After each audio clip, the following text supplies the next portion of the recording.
Hello everybody, Jackdaw here in the flesh as we sit down to watch the Xbox Games Showcase once more back, and today we are all here to get excited for the next Fable game. I know there's going to be a lot of exciting games in this anyway. It's going to be super good fun irrespective of Fable, but yeah.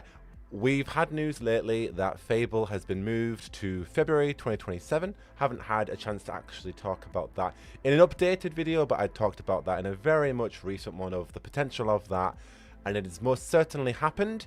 And today, we're actually going to get a new look at that and probably a release date, given that we know it's in February. But before I delve into that further, hello everybody, hello Mark, Robert, how you doing? Hello Tabitha, hello, how are we all doing? How is everybody's Sunday going? Currently, we have a timer. We have 29 minutes until the actual show begins. I just wanted to do my own little pre-show, start my own ramblings and chat with you all on what we're expecting for this showcase and what we could potentially get regarding Fable.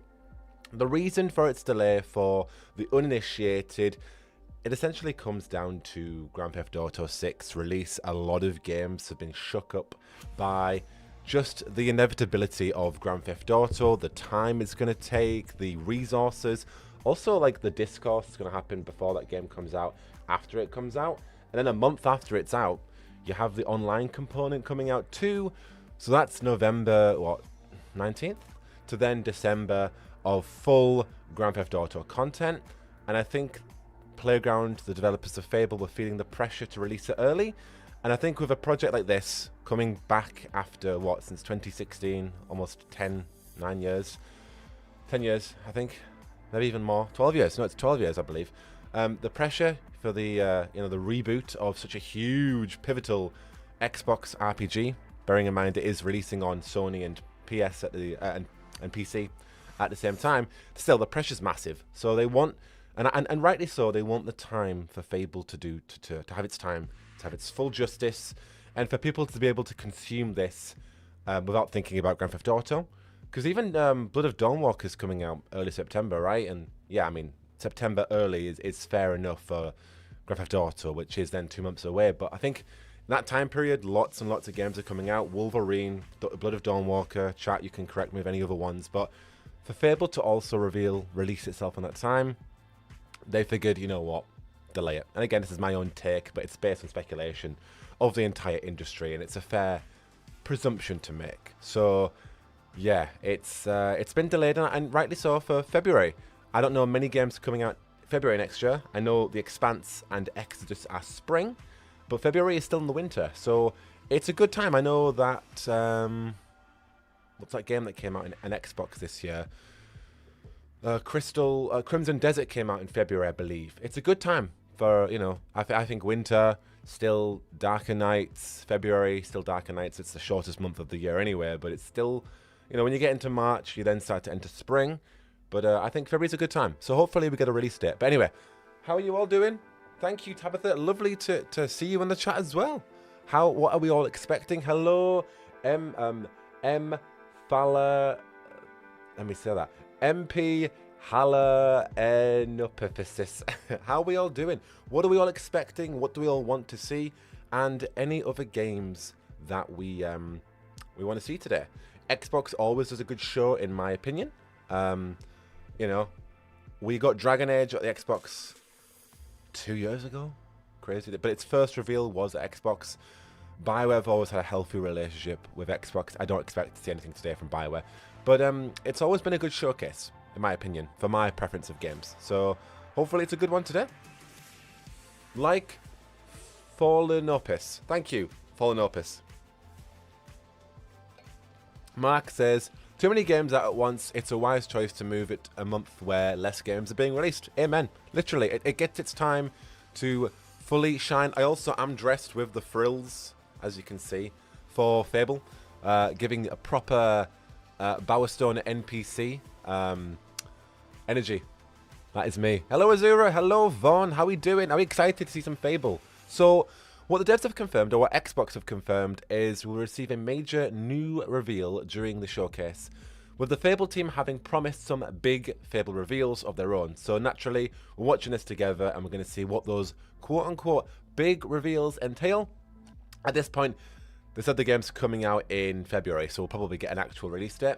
Earlier the better, be great, but yeah, that'll be exciting to see that. And then whatever else we see, you know, I remember in the last video I made, Ralph Fulton, the game director, had said there's still so much to show, from the economy to more character customization to NPCs to the cast. Oh my goodness, the cast. I also, just so everybody can see, this is a countdown, doing a little pre-show here before this show starts, but this is what actually you will all be seeing when we get into this. But for now, you get to see me and my thrills in the dark academic study. But yeah, the cast is something that I, as a huge Fable fan and a Northeast Brit, I am so eager to see. I have so many predictions on what that could be. So far, you know, Matt King from The Peep Show is fantastic, as well as Richard Ayoade. So they could go as wild or as crazy or you know, how they want to. Joe Pasquale to Alan Carr to, gosh, Rowan Atkinson to, you know, someone from The Office. Yeah. Anyway, just hope for something to tide us over until release. I'm still looking forward to Fable. Yeah, Jay Sandwich. What other games are people excited for this year? I'm not too bothered about this year. I mean, Blood of Dawnwalker. Okay, Blood of Dawnwalker looks good. Also, just a quick audio check. Do I sound okay? Can you actually hear me? Is everything all in order? The music in the background is very quiet, just because you can hear me. But I will, of course, boost that up during the show so you can easily hear all of that too when we get to it. But yeah, what games do people are like excited for besides GTA? Hoping they show some other clothes. Hoping they show something other than clothes to customize character. Yes, it would be nice to see that. The way they've described it is like a preset character head system, and you can hear me. Thank you, Tabitha. Thank you. So it'd be nice to actually see more of that. Which is a bit of a bummer. It's an orchard. Lovely outfit today. Thank you. Thank you. It's an orchard. Oh, lovely. Fallen Opus. Fallen Opus. Fallen Opus. Fallen Opus. Fallen Opus. An orchard. Ooh, what sort of thing? Is it a wine orchard? What sort of things do you make in your orchard, Fallen Opus? Fallenopolis. You noticed the frills? Yes, Mark. Yeah. Do you think they'll have time to implement the dog back into the game with the release date being postponed? Good question. Good question. I know that IGN joked about that, saying that, hey, if you had a, you know, say it was going to come out in September, that's like a 5-month delay, right? Surely, maybe. I don't think they will. I think the dog system was very hard to add in the original games. I know, you know, the nature of game design has changed now. But I was watching a documentary about how difficult it was. By the Trank on IGN. He doesn't work solely for IGN. He's a freelancer. He used to work at Eurogamer. He's a really good games reporter. I do trust him. I know IGN can be... You take what you can with IGN. But the Trank show, I need to find his name. I love his show. He talked about how difficult it was for them to implement the dog in the previous games. The nav mapping to the AI aspect to all of that. So I don't think it's as simple of a pop-in, pop-out feature. I think they would have to recode, rewire the game, so probably not. Hopefully it does give them time to, you know, appease some of the feedback we've had. I think the biggest thing is body morphing. I don't think they're going to be able to fix that, unfortunately. I want to see Demon Doors, though. And I want the Albion's annual fishing competition to make an appearance again, you know? I want to win my my frilly fishing hat. Can we see the male main character playing the game? That would be great. Great to see. I mean, we did see bits of the male character before. But, I mean, we're going to have quote-unquote big reveals, so let's see how much they show. That makes me feel like it's more than a 2-minute trailer. But, yeah, we'll see. We'll see how big they're going to go with this. Can't wait to see the cast in full. Some proper British OGs in it so far. Literally Azure. Anybody else have anybody in British culture that they would like to see in Fable? Any absurd or even predictable predictions for that? Definitely bring back the dog. Quite a common orchard. Oh, really, Fallenopolis? Quite a common orchard. That's a good point, Azura. If we did get a dog at this point, it would probably be cosmetic over an actual gameplay mechanic. Yeah, like a dog who can wait for you at home or has limited interaction. Maybe they will do the Fable 2 avenue and bring the dog back in there. Yeah, Ralph Fulton did not disclose why he didn't want to bring the dog back. He just said no. So, but there is this story of the fact that in the original games it was a big chore of development. So, we'll see. We'll see. Fable Dynasty Warriors 3 complete remastered. Hoping for another tennis game. Hell yeah. We'll see what happens. I know some games push their games due to GTA. Yeah, literally. GTA has swallowed the moment, as it will, as any Rockstar game does. This is a game that it has cost more than the Burj Khalifa. I believe I'm saying that right. The tallest building in Abu Dhabi. Is it Abu Dhabi? I think it is. Or Dubai. Yeah, the amount of cost for this game, you know, it's going to have an atomic launch. Hello, Haven. How you doing? Good to see you. So, yes, it's fair that lots of games are shuffling their releases in order to kind of deal with the fallout, not to keep the atomic puns going forever, but with the fallout of that game. You know, and February is a good time. You know, people spend Christmas, the holidays, vacation time, whatever, playing Grand Theft Auto. You got the online component. January is a long month anyway. Then you get to January, payday, final day of the month, and then you're playing Fable at whatever point in February it releases. So it's gonna be good. It's gonna be good. I can't wait. Terry Pratchett Easter eggs will be amazing. Fallonopolis, yes. Oh my gosh. Imagine zooming out and the entire world is just floating on the back of a turtle. I'd love that. It would be cool if we got a Fable where we could mod on it, just a dream.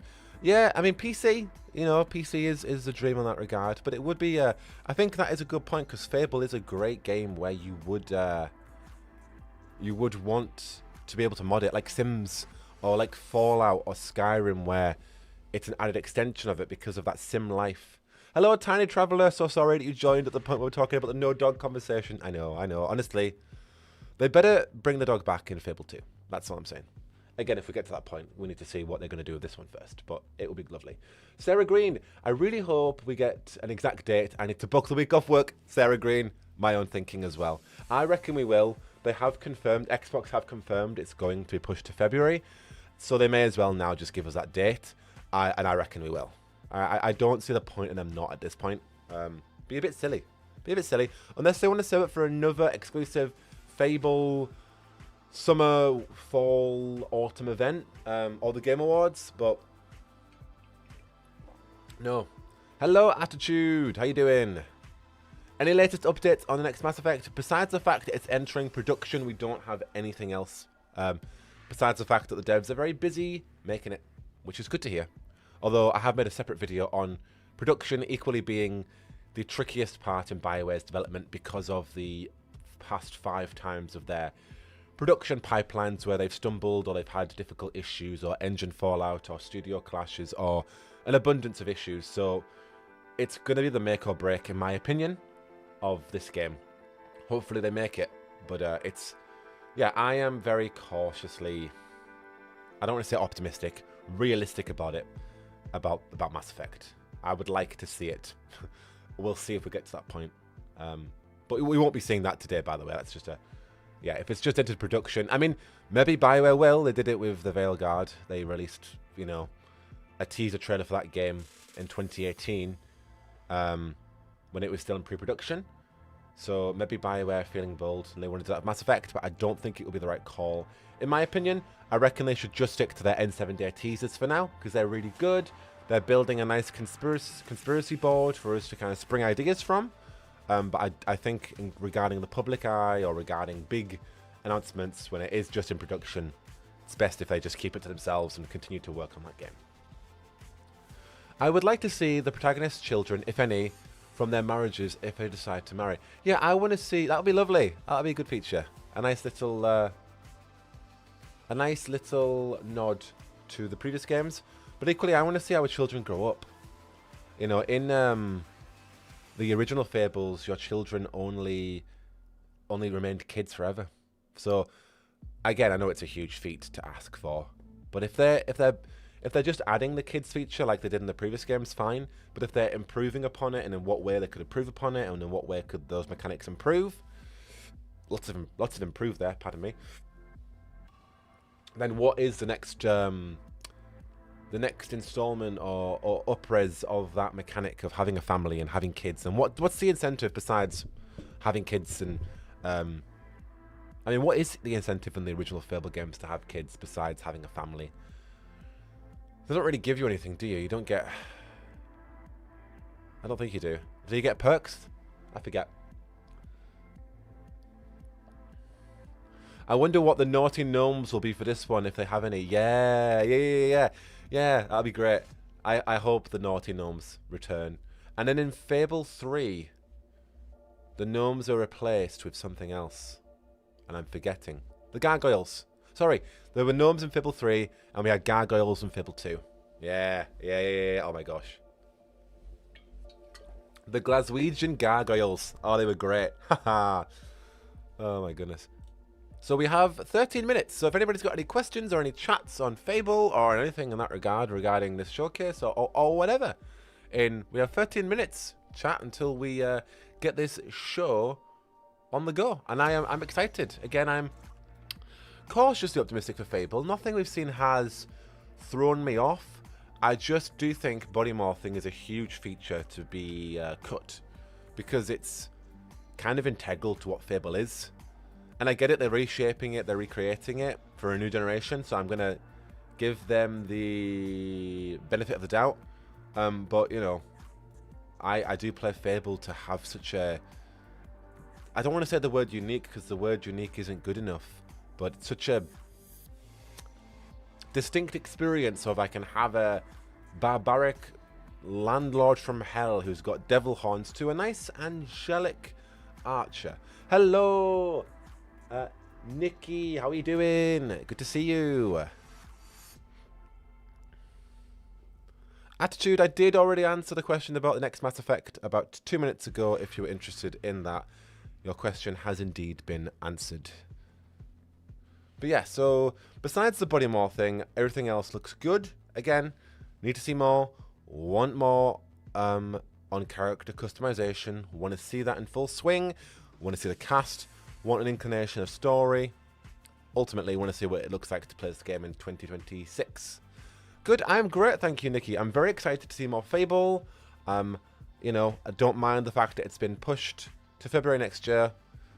Give it time to shine. And maybe that means they can optimize other parts of it. Maybe that means they can, I don't know, apply some feedback. We'll see how much they can actually apply in the time they've got. I understand reshaping, but there are staples that make the game integral to the game. It feels empty when losing those little gems, but maybe they'll surprise us. I won't write it off. Tiny, I think that's a very good approach. It's true. When we talk about the Fable DNA, you know, I think about eating loads of apple pies and gaining loads of weight, to then, you know, being really morally corrupt and you know, making all my rent prices really high, and that morally ambiguous aspect across the world, and how that physically changed my consequences in the world, but also my own body. The change was tied to just such physical change, physical transformation, that's the word. Whereas now it's more morally questionable, and it's about judgment, more about societies and how other people in this world can judge you differently. So you can be you know, the landlord from hell in Brightwood, and you could be Bowerstone's best savior in Bowerstone. So I appreciate that. It's more nuanced, but we need to see it. We need to see it. I look forward to what goofy things we can do. I appreciate the cool story, but also the funny stuff that we can do in the side quests or customization. Hell yes, Haven. Honestly, yeah. That's the thing about Fable. It takes itself very seriously, but also, like, it's not a very serious in its own play. It's full of quirk, audacity, charm, while also, like, its story is quite serious.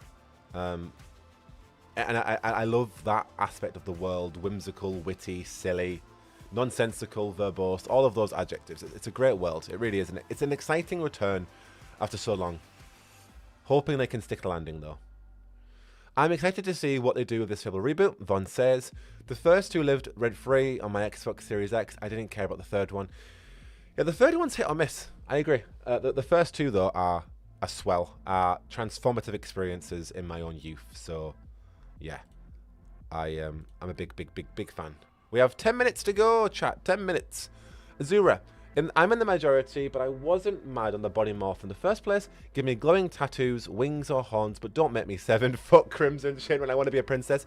It's a good point to make, to have the discussion on the other side, because a lot of when I was playing Fable 2 recently, I didn't want my character to be huge and buff, so I just started removing the physical traits and just unlearning the skills, because I just wanted them to kind of remain quite a distinct look in themselves. So it can go two ways. If you people love that and it can feel amazing and that the sense of progression is great, but also if you just like your character looking a certain way off character customization, it's also good for that. So there are, again, it's all preference, it's all ambiguous, it's all what you particularly prefer as a person, as a human being, but there are benefits to both. British, comedic, but hits the emotional beats well. Yeah, like you know, like I was going to say a spoiler there.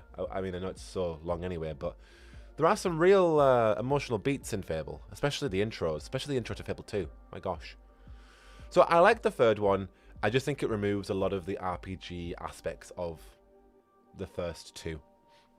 It's a good... I think if it was sold as a linear or a more linear game, because it's not completely linear, but if it was sold as a more linear game and it was sold correctly, which obviously would not happen with what's our favourite, not favourite, but with Lionhead's Snake Oil Dealer, Peter Molyneux. Of course, that was never going to happen. It was never going to be sold correctly anyway.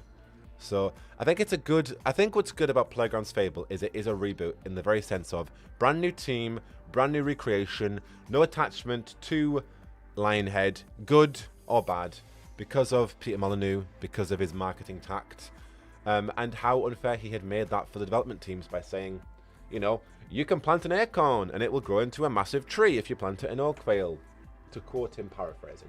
But, you know, and then the development team are like, we can't do that. Why are you saying that? Gosh, now we have to make our game do those things. And so that's absolute corporate espionage. So, big man Peter Molly. Rox has entered the chat. So it's good for it to be separate from his lies. And so far their marketing has been in earnest. Again, they've only marketed it once. I don't want to big them up too much because they've only seen a big extended deep dive. I was a big fan though. I really was. So we'll see what they show us today. I am excited. 7 minutes, folks. Any other questions? Any other lingering comments? I was the landlord from hell in 3 to save the world while keeping my promises. Go on, Mark. The holding hands feature. Yeah, it's quite weird, isn't it? It was a turn off for me and took away from the gameplay. Yeah. It's an interesting feature. There was also set romances in Fable 3, or there were preferred romances. You could obviously marry anybody. But there was the 2 male and female options at the start of the game that they kind of wanted to set you up with. It felt more a bit like, yeah, more linear in its approach. I wanted to say Dragon Age 2, but what I mean is more linear, less RPG focus, and while that can be great, when you compare it to Fable 2 and its open world aspect, or its open approach, I should say, it hits differently. I want to hold hands with super hands. I completely get that, Rox, as you should. As you should. Unless he runs to Windsor or Albion, eh? I think I would like to see another cast member today. Release date, I think, is a given. Not to have too high expectations, but I think a release date is a given. But I would love to see another British cast member, or American, whoever they want. But I would love to see another cast member announced. I think that would make it for me. And I think that's realistic. I think it's realistic to want that. So, and who that could be? Who knows? My gosh. Dawn French? Peter Kay? Who knows? But yeah. Plus, you know, they're going to make it stunning, Azura says. I love Forza Horizon, and they stick the landing with those. The latest one is beautiful. Oh my gosh. If anything, it's going to look beautiful. Seamless, open world. The horse riding will be great. Those aspects aren't in doubt. It's the RPG Fableness. But it looks like Fable so far. And as I've said in many videos, the fact that you've got Moss from the IT crowd and Super Hands from the Peep Show feels enough like Fable to me. Throw in a few, oldies in there too, from Monty Python, and then a few updated ones too. And yeah, we're in for a good time. If Del Boy ain't in it, I'm not interested. Fair. I want the whole cast of the IT crowd in there. Oh my goodness, can you imagine that? Matt Berry, father. Oh, what would he say? The most devious bastard in Albion. 4 minutes. Okay, Von asking a Dragon Age question. Speaking of Dragon Age, which was your favourite? Me. Dragon Age Inquisition lives rent free for me. Also, favourite companion, me. Dorian and Inquisition is an amazing combo. Von, for me, it's also Inquisition and Solas. Yes. Solas. I always quote his lines every day. Like cry havoc in the moonlight. Let the fire of vengeance burn. The cause is clear. I love that man. I do. More so in Inquisition than the Veilguard. But yes, I love Solas. Great character. One of my favourites. Matt Berry would be so good. So we've got 4 minutes, basically 4 minutes. I will adjust the volume, so please let me know the volume once we're in there. And yeah, I'm excited. Again, I have no expectations for this show. I know Exodus got a reveal yesterday. Could The Expanse be shown today, do you reckon, chat? Could we see more of The Expanse? Because that's also coming out at the same time as Exodus. And I know we've had the recent betas, and maybe they're just working on that. Pardon me, working on that. But, pardon me. Could they show more? Maybe not. I don't know. I'd love to see more of The Expanse, so I'm really excited for that game. Solas, my baby. He is in just about every D&D game I run. No one can stop me. Go on, Tiny Traveller. Oh, as he should be. Mr. Fenharel himself. Mr. Fenharel. The Great Wolf. The Dread Wolf. I do also have a good fun prop. I've got my little looking glass here, so we can fully break it down. Not that it's actually useful, but it's good for the vibes. Ooh. Maybe, I hope they don't release at the same time. I want to get both Expanse and Exodus. Yeah, but they are both lined up for spring. It's like, I wonder if they're going to go, who goes first? Also, I didn't see your comment there until now. The most devious bastard in Bowerstone City. Did a time here in France. Oh, lovely France. I was in France last week. Enjoy the show. Thank you. Thank you so much. Hope you enjoy it too. Go. Whoa. DAI lives in my head rent free too. So much of that I got Tomodachi and put the character the game. And I got Tomodachi and put the character the game. Yeah, I love Inquisition.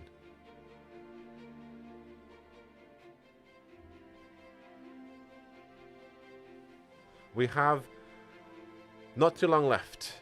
No RPGs for ages, and then 3 turn up at literally. Yeah, the only RPG I know coming out so far is Blood of Dawnwalker this year. What else? I don't know. But yeah, but then we're going to have Fable, Exodus, and Expanse.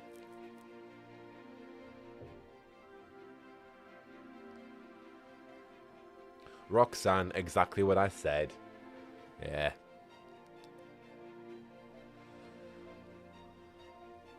So I will start to turn the volume up so you can all start to get ready.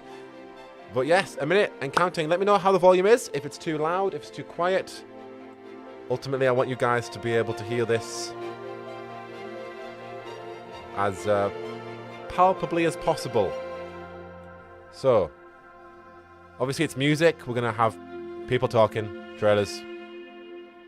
Thank you. No, thank you. But yeah, I will adjust the volume as we go. 25 years.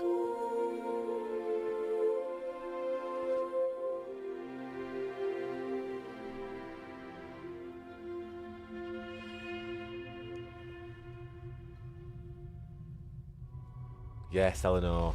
Yes. Okay, how are we doing for volume? Volume's good, thank you, Haven. I'm going to adjust it a bit higher to 30.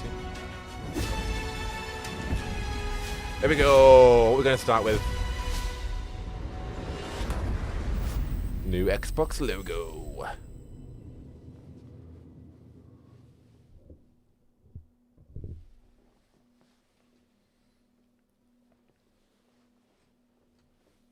Let's go. 18. Go away, advert for Nicorette. This is the Coalition Emergency Broadcast System. There are reports of multiple tremors causing minor damage across Kelowna. Stay sharp. Don't let them surround you.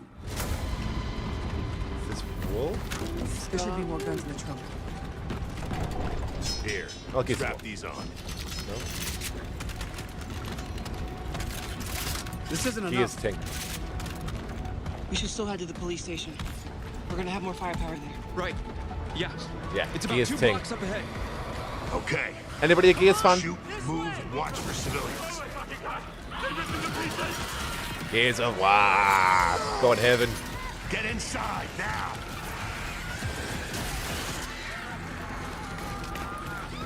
Game looks good. Looks fun. Ground's opening.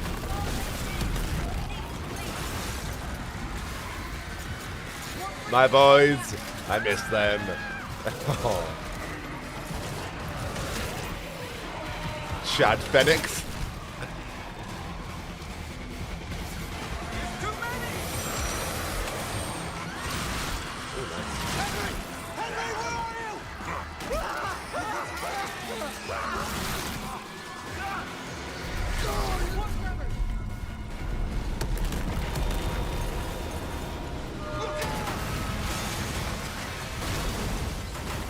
Ooh, what's emergency day? Or emergence day? You see that? It was something big!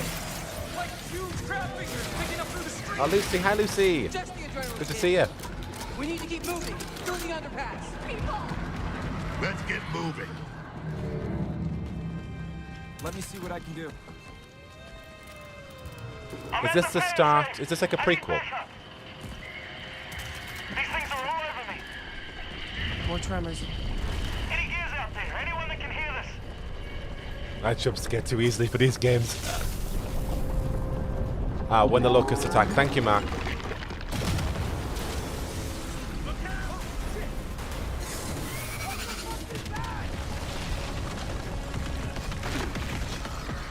Thank you, Haven. Open fire.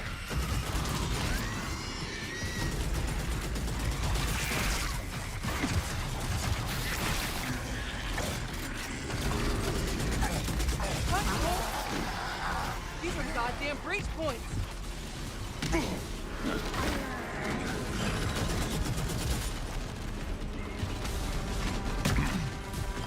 Reloading. Cover me.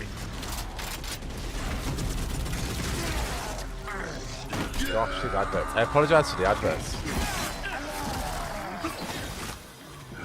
All right. That gear said they're stuck in the pay and save. Which way? It's on the other side of those apartments. At least that thing carved us a shortcut. Through here.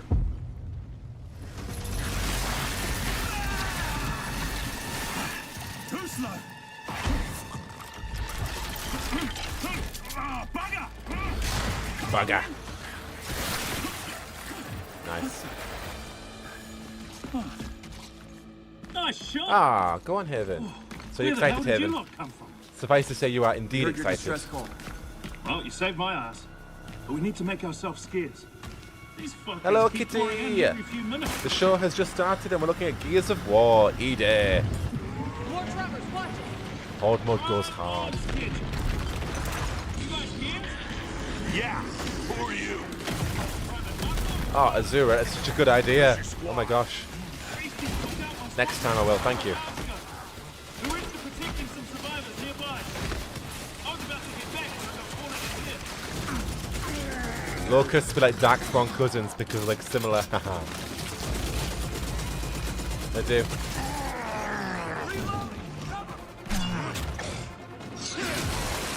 Nice. These things been coming in waves?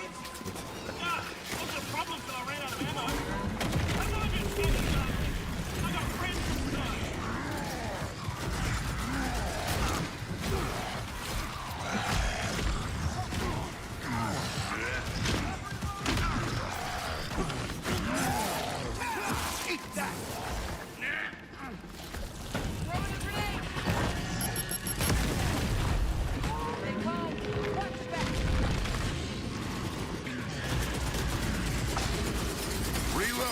Go on, Haven.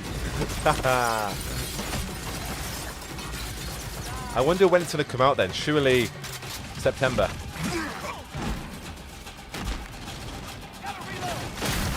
Nice. Anyone see him? Contact front! There's no end to these freaks!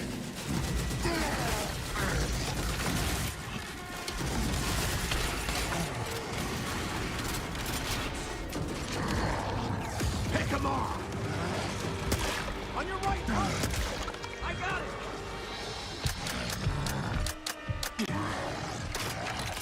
Jammed! Damn it!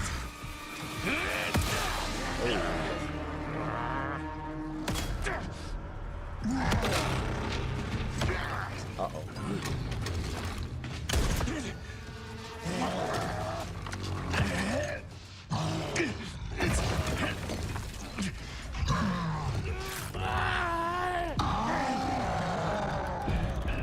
Tom!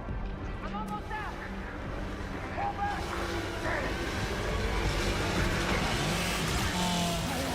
Hey! Shit's all gone.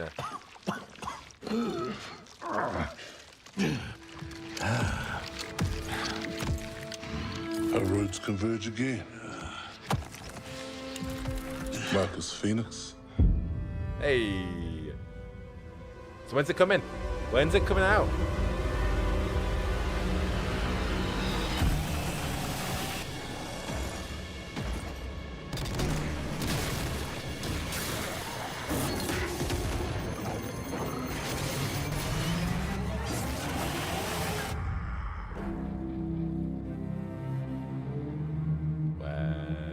October 6th. Nice. Hey. Not bad. Yeah, his voice did sound familiar, but I don't know who.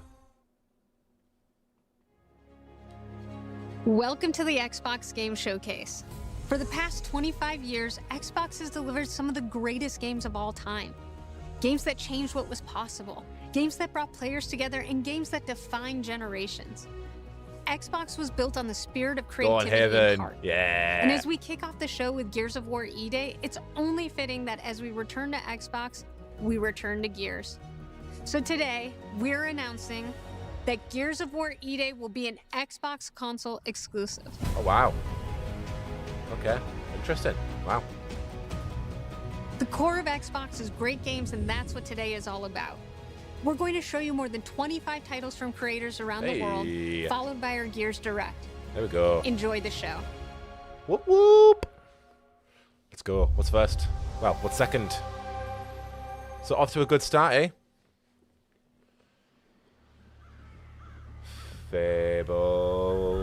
Fable. I Fable. remember the moment my powers came in.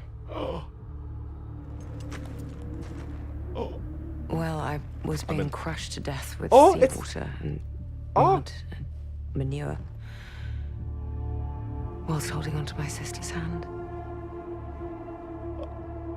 I remember her fingers gripped so tightly in mine that her nails drew blood.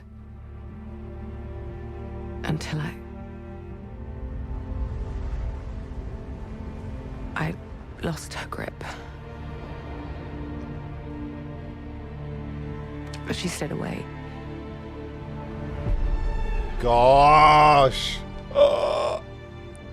Does stick in the memory bit, yeah. Isabel. I know why you're here.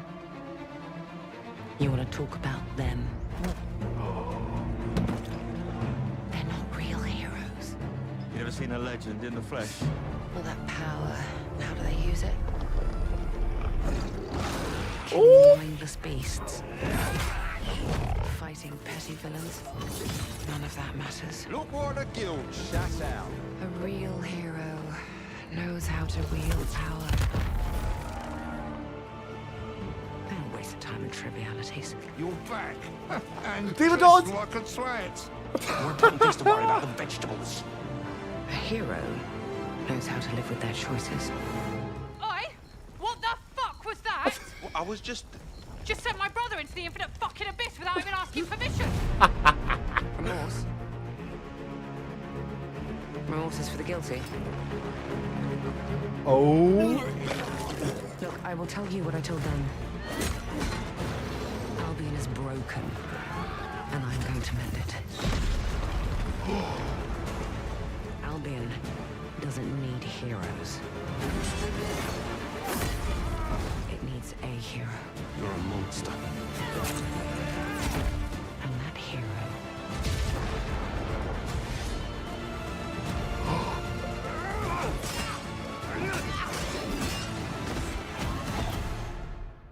is me. Oh my gosh!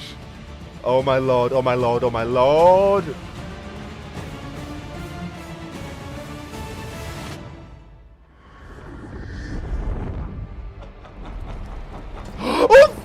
Oh, Jack of Blades! Oh my lord, oh my lord. February 23rd. Oh my gosh, that was Jack of Blades. Oh my gosh, okay. As if that was second, I need a minute to calm down. Oh my gosh. That looks so freaking good! Oh, okay, we'll talk about it at the end, but... Oh my gosh. You've heard the story. Oh. Halo, the chief. Oh. Stuff up. Hello, Lucas. Hello, Hev. Two villains, yes. But that's not the story Oh my I'm gosh. telling today. This one, you haven't heard. And then what was her name? Who's Peggy Carter? Simple enough. Her name. Drop in, grab the goods, get out before anyone noticed. Well, guess what? They noticed. Yeah, absolutely, Azura. Absolutely.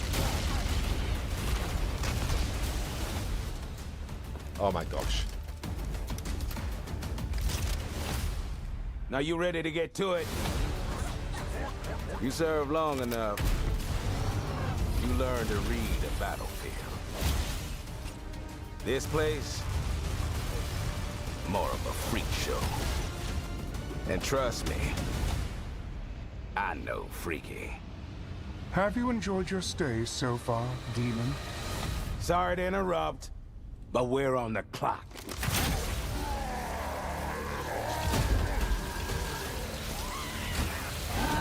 The thing with simple jobs is, they always get complicated. Plans change. Odds get worse. My advice. Anybody excited in Fable? Sorry, in Halo. Spartan.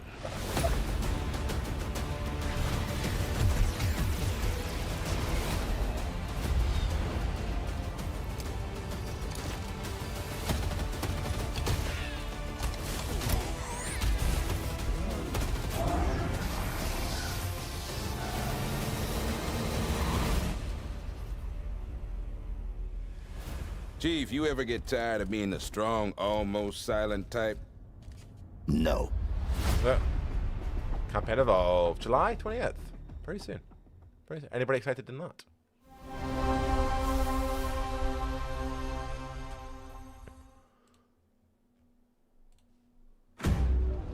Yes, we are excited for Fable.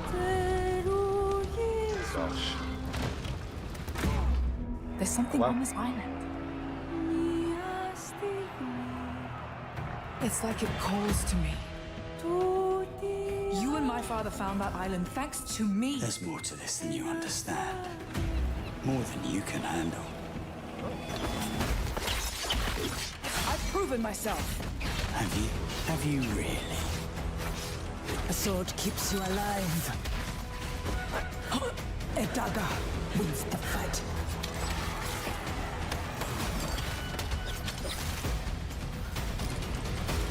Look at this place. It's mad. Blade Kill, that's what I was thinking. Yeah. The final confrontation is about to begin! Where are the others? Ezra's dead, Lenny. They're all dead. Move!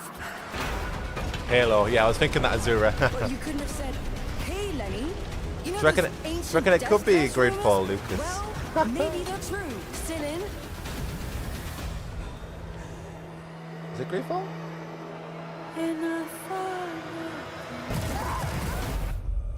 Resin, A Plague Tale. Roxanne was yeah, on the money. On the money.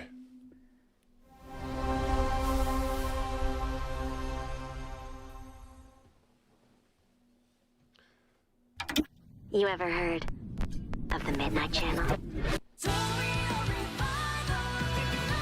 Domino might have been on that Midnight Channel before she died too.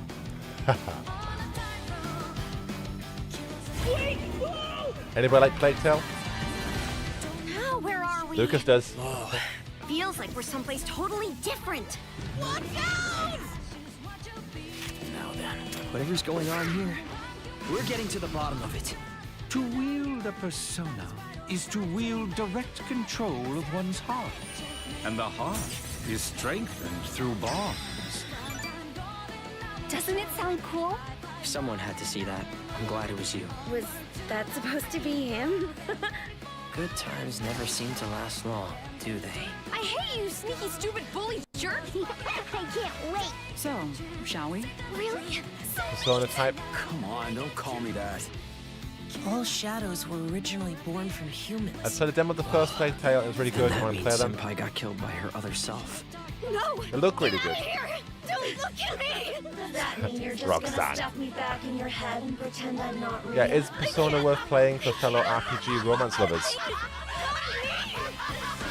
Does anybody play Persona here? All right, which means that we also gotta catch whoever's tossing people in here. I think I'd like to help too. I'm not running away from this. Oh, but I have no problem taking down shadows. It's over! So yeah, I'll be counting on you, partner. Then let's team up and catch this jerk. Let's end this. Here, go. Persona. Mark, what would you think? What would you say? To the people who play Persona, what would you say? Is it good? Yes, sir? To people playing... to people who like RPG romance lovers? You'd say yeah. I mean... Skeleton would say yeah.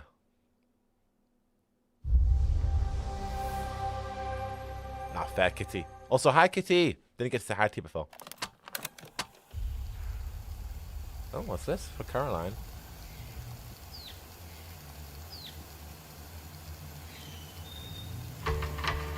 Is it mixtape DLC?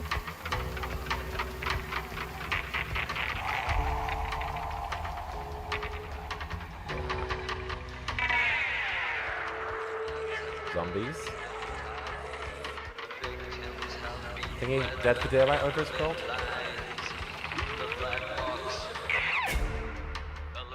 No? No? My friends and I used to argue about what ended the world. A weapon. A virus. Something worse. Started in quiet towns. State of Decay? Roads, yeah.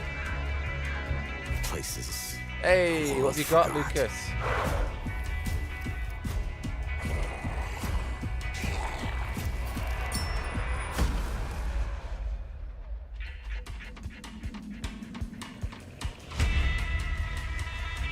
Dead Islandy.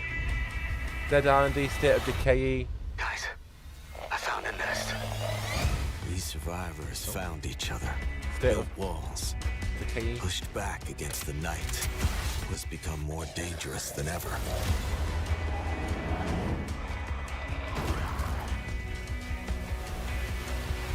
It's giving more State of Decay than wandering anymore. They hunt.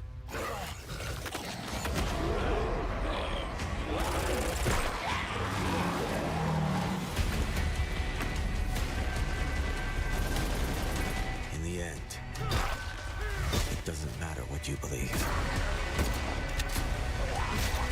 What matters homemade is that when the dead come through the dark, with corn, leek, and ginger. so we.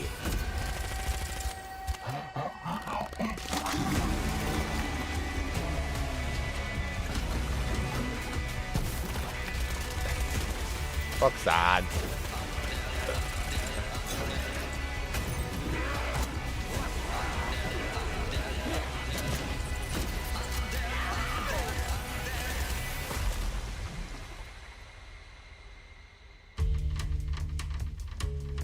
It's definitely State of Decay, right? Yeah. I thought there already was a third one, to be fair.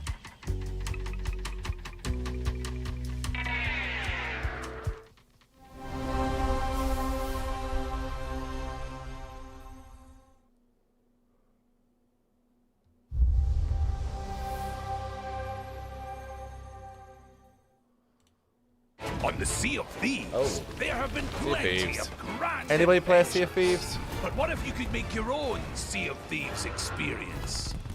With our new free update, Custom Seas, you can. Let me explain. You can create new ways to play, like Rowboat Royale, where small but bloodthirsty crews duke it out. Might have been in the a best batch I've furious made so battle far, to Lucas. the Ooh, death. share. Just remember to watch out for explosive barrels. Oh, I'm sure they're fine. Thanks, Zura. Or Skeleton Snipe Hunt, where the sharpest shooter with the Just highest been that score long, eh? wins. Or maybe you just want to spawn this, and these, and one of those, and absolutely loads of these, and, well, you get the Used to idea. play it so much, did you, Rox? What happened? could An create healthy a amount. cinematic Ooh. masterpiece. With enhanced camera tools, you could show romance, Romance. action, or tragedy. Oh. Or maybe just show the Elizabeth. world from a whole new perspective. Or you could even just create a place to hang.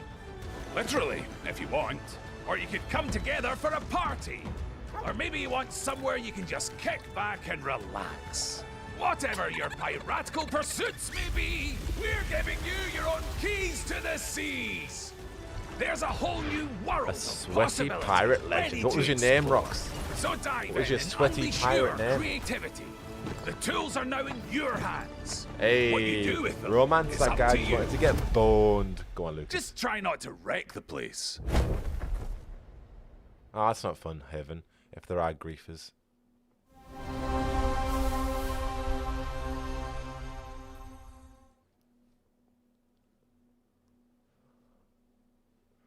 Proudly made in Ukraine. Ooh, what have we got? Hello there, Ivan. Metro, there we There is a go. liar in these tunnels.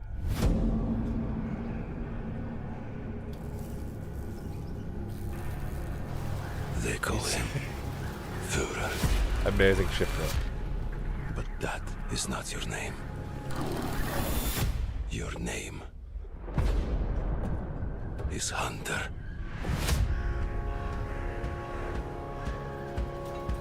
As a Spartan, you were a legend.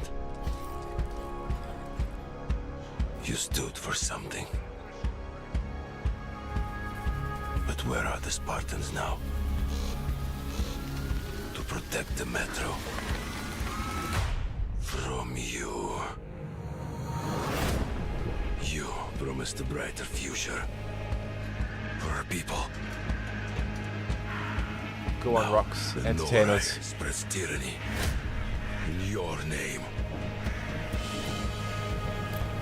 You swore to crush the enemy, to face them head on, and guide the metro to the light.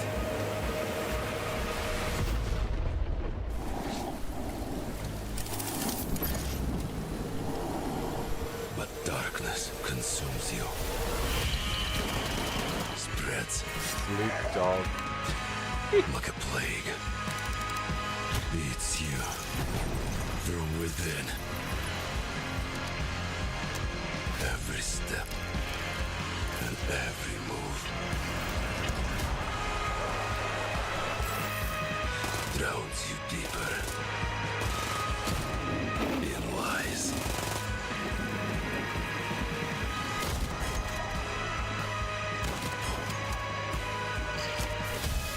Your lies, and now, Hunter, that legendary Spartan is gone. Turn to ash.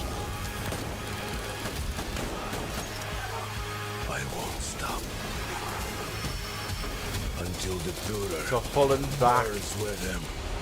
What a name, Rox. You've been to Hull, Roxanne.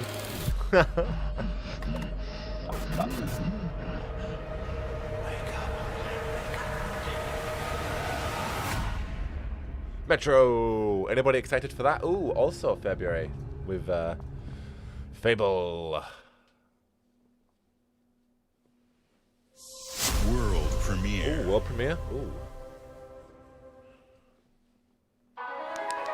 Oh, what is this? Oh, what is this? Oh, look at him. Oh, hello.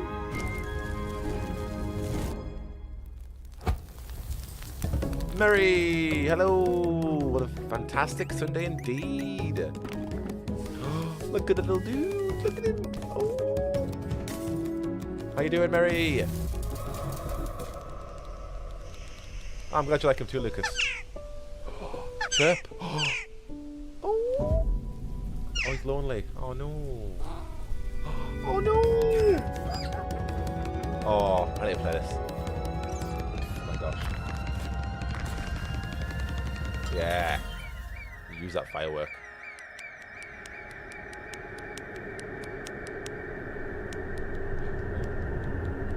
Don't do it. Don't go there. No. Don't do it. Don't do it. That looks adorable. Bad Magpie. What a name. Oh, I love it. Oh, Bad Magpie. Is that superstitious because the Magpie doesn't have a partner, so that's why he's alone? He's a troublesome little guy. He can't fly. Oh no. He prepared so lonely it turned to violence. Oh gosh, what's this?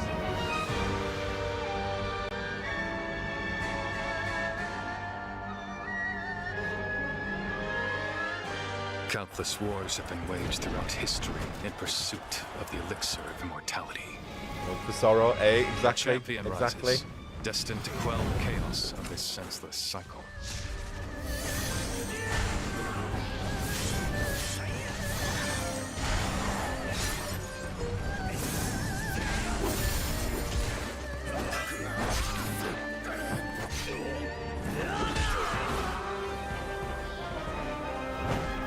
The Blight, literally, Haven, literally. Awaken. Phoenix. Nice. Oh, Warlong. I think I played the first one briefly. Warlong Fallen Dynasty, was it? I can't remember. So, it was you who set the Red Cliffs ablaze. Early 2027. Yes, Heather. Yes. Yeah. You're ready for the challenge and the reward of opening your very own cult. Oh, okay. Right. Cult Simulator. Gosh. Tomatoes. You'll be going to beautiful Bedford County, USA. Teaming with locals waiting to join our family. Wow. You scare me? You don't scare me. You better reevaluate your life Hey, choices. the pig. Pissed off a random person on the street. You want a trophy? Even if they don't know it yet. Gosh.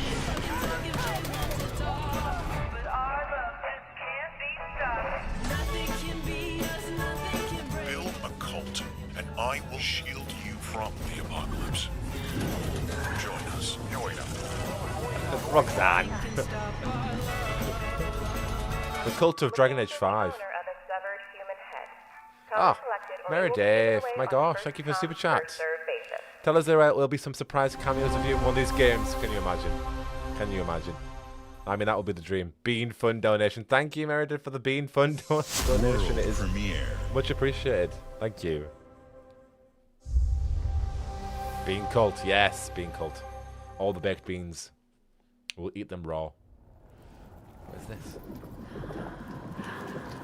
Gosh.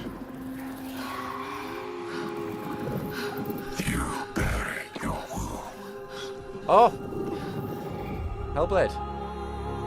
Left your people behind. Believing time would see them heal.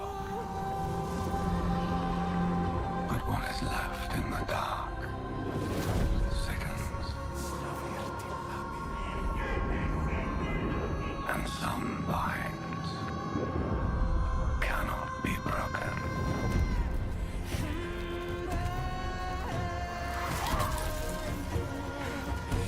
Anybody play the first Hellblade? Did they like it?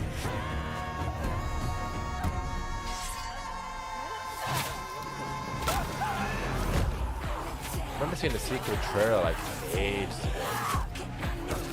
Music's sick. Feels like a kind of band that should be Eurovision.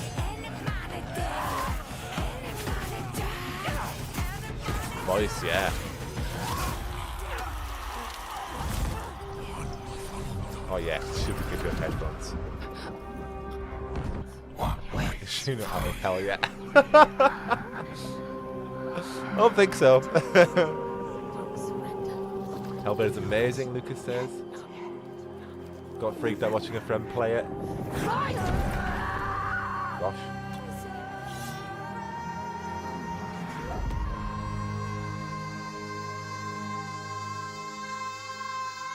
Now she's possessed. Wait, so has the second one come out? Is that another one? Is that another one? Gosh. Oh, Bethesda. What have they got for us, eh? What are they going to show us? Yeah, 76. Oh, got a song? Welcome to the surface, a sprawling paradise. Thank you, Meet Hev. the locals learn to fish. Doesn't that sound nice? What a hoot! You found loot. This is no time to hoard. Share your stroke Let's go 6. with your pals. All aboard. Build your camp trend. as a team. Hey, life's pretty swell, but in this Appalachian wonderland, all is not well. Gadzooks! It's worse than expected. Enemies are waiting in places undetected. So suit up, son, and Yeah, it defend seems it's our still great going, yeah. nation. And gather all your friends when you fight this infestation. That's the play, Daddy-O. We'll tackle them all. Rebuilding our bright future from the ashes, rising tall. When you hear adventure calling, when you're looking for kicks, answer the call of Vault. Answer the call of Vault. Answer the call of Vault 70. Oh, dear. Yeah. Where is Elder Scrolls 6? It's a good question. It's a very good question. I want to like,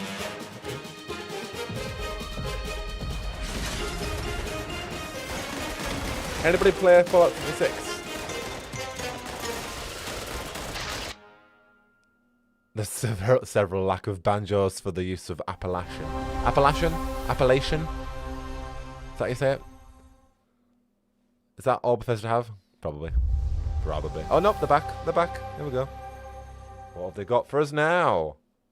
Stop. Our flock has been led astray Doom! by your acts of defiance. Argent and trembles in the wake of your actions. They follow Rox plays it and she hates every moment. Anybody played Doom? The council has chosen. Beneath this chamber will be your tomb.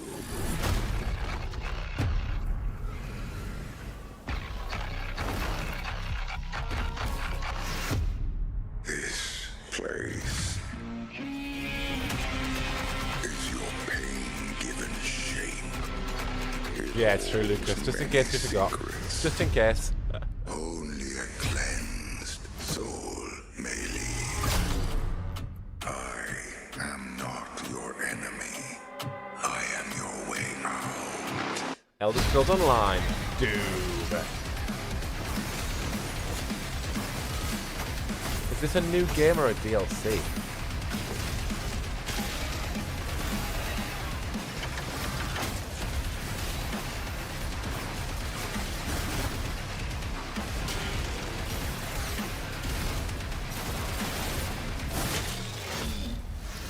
With the Slayer gone, have you not found peace? The demons, they have retreated. Their war is with him.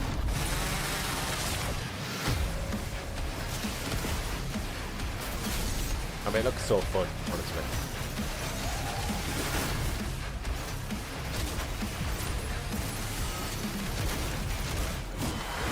Whoa. Oh, yeah. Oh, this summer. Wow.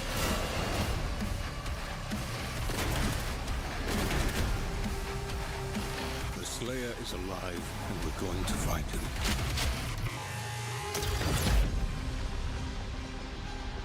Yeah, Dark Ages. Yeah, DLC for Dark Ages. Hell yeah. Oh wow, very soon then. Go on.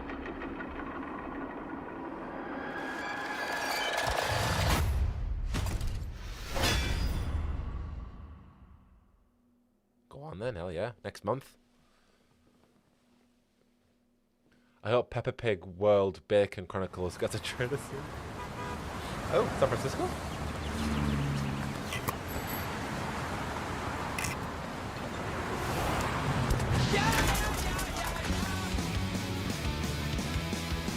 Crazy Taxi!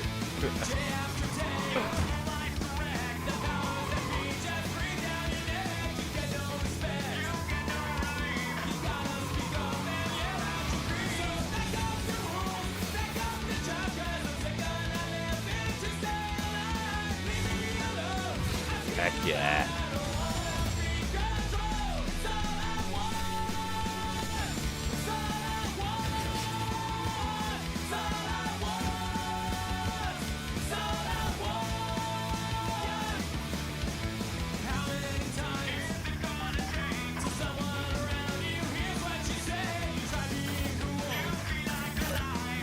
Your flight? What do you mean? Where are they going? World Tour? It's the World Tour! Any chance GTA 6 was announced? Nothing from them so far. Xbox.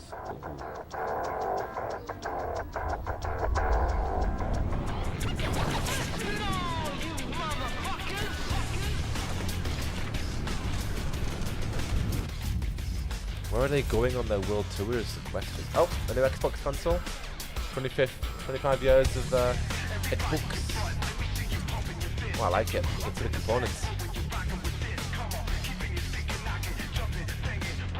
Very retro.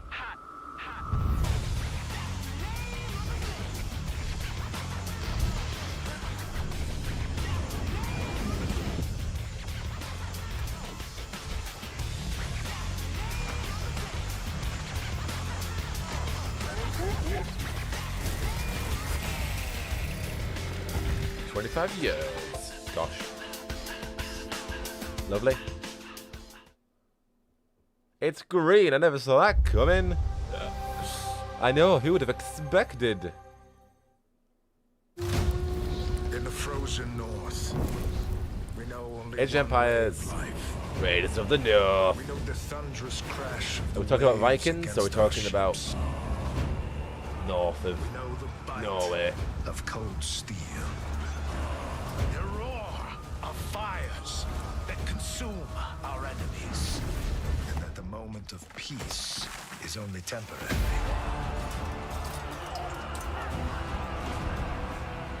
Because Valhalla opens its gates. Ah, the king of the north. And the next proving ground awaits just beyond the horizon. Oh yeah. For Valhalla.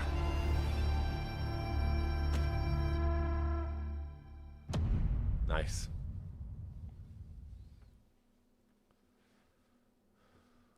Oh. Mojang. Minecraft. Anybody a Minecrafter?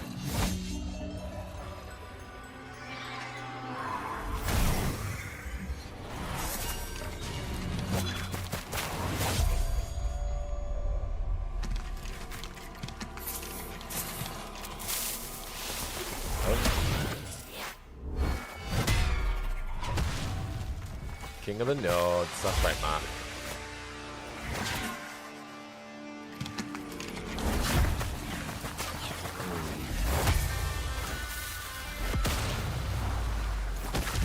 Hey, go on, Tabitha.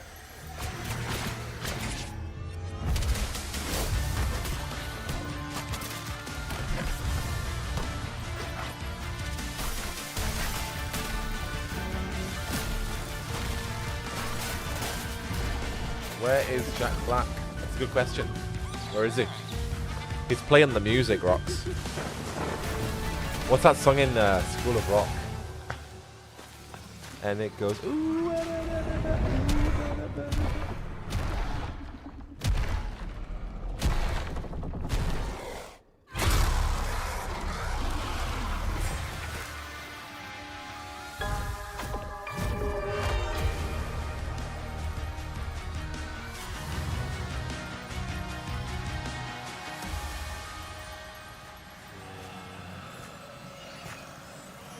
Tenacious dungeon.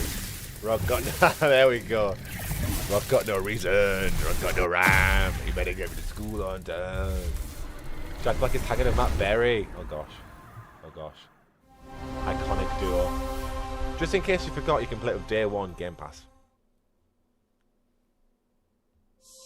World premiere. I'll take it as Bethesda have gone then, hey? Jack Berry. Ladies and gentlemen, admirers of the mysteries of magic. Rox, it's your time to shine.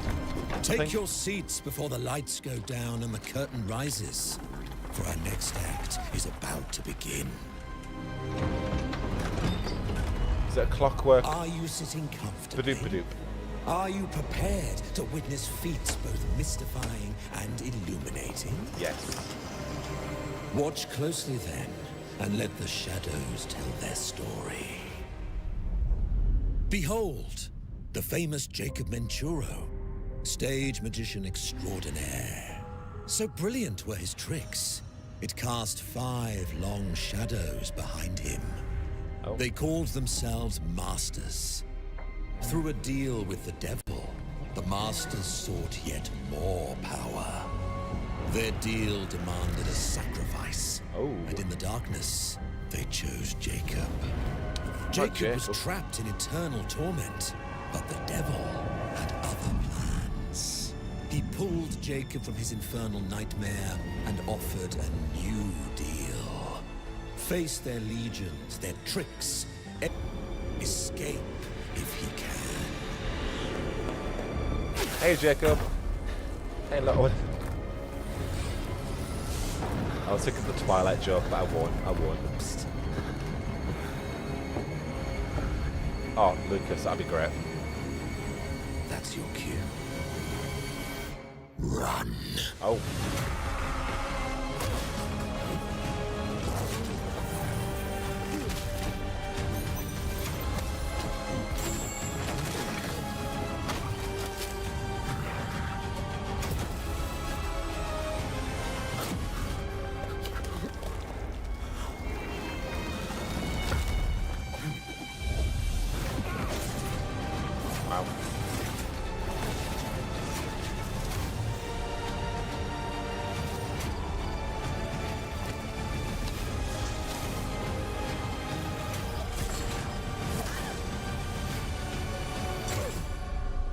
Magician, so it's not Clockwork Revolution. The deal's a deal, Jacob. I'll see you soon. Gosh. Is that up anybody's street? The game looks fun. Combat looks fun. And just in case you forgot, you can play it day 1 with Game Pass. Oh? Blood of Dawnwalker? No, definitely not. What would you give for victory? Your life? The lives of your sons?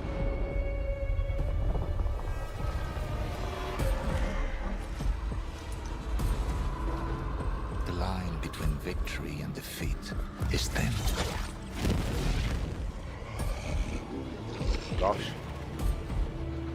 What if you had within you power, terrible and divine, to destroy your enemies, break their will?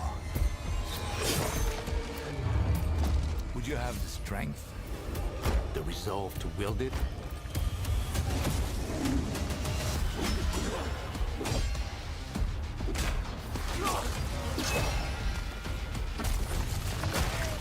If destiny was there, within reach, could you sacrifice everything?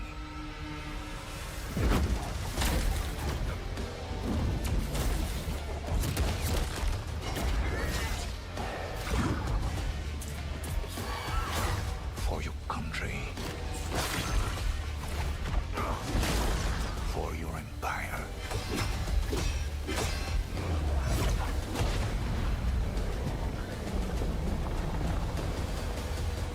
For your emperor. Valor Mortis. Vincent Cassel. I don't know who Vincent Cassel is. Anybody in chat know? So he plays Napoleon, eh? Alright then.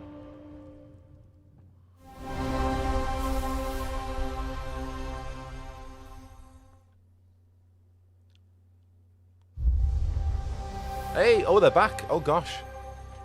They're back. What have they got? Glenumbra's full of thieves. And it's Elder Scrolls Online. What is it you're after? Don't take this the wrong way, but we've been watching you. Oh? You've got talent and a lot of promise. Stop! Thief!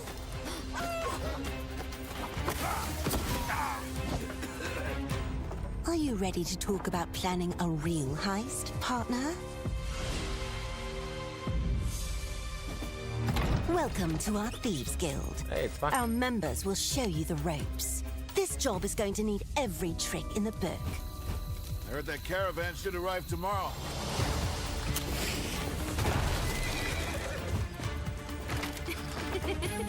Some jobs call for slick distractions and quick fingers, but you never truly know what's behind a door.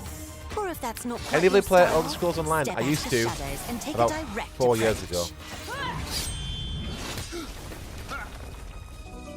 I just bit down the dumpling and not only burned my mouth, but also because they are very juicy, If you know spilled where a to fair look amount of and are fat willing and to juices fight all over my for it. wooden table. Oh no, Lucas! Gosh. Whether it's fortune, adventure, or danger, the Thieves Guild has everything you need, as long as you're willing to take it.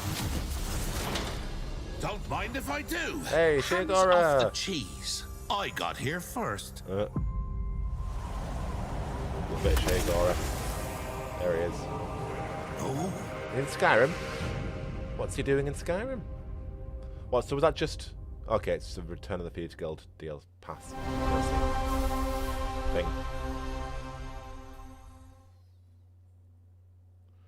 Rather discuss Lucas's dumplings rather than Elder Scrolls.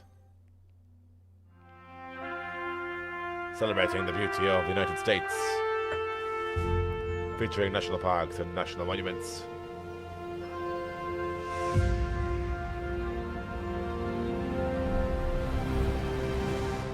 Oh, Flight Sim. Nice. Oh, Tennessee and North Carolina. Dry Tortugas Mountains. Rocky Mountains. Great Sand Dunes. Canyon Lanes. Bryce Canyon. Zion. Death Valley. Yosemite. Crater Lake. Mount Rainier, North Cascade, Glacier, Yellowstone, Grand Teton, Badlands, Mount Rushmore. You're welcome, Heather. Thank you. Thank you. Grand Canyon. The sky is galling. Fun. Fun. I do love a good blimp. Oh, and what we've got now? Racing.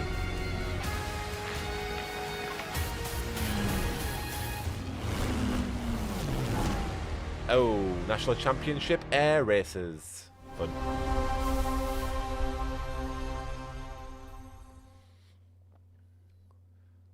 Fat gassy plays. The mountain stands here, yet it cannot be seen. The wind passes. Thick without air a travel. sound. Oh yeah. The People thickest. move The thickest. within.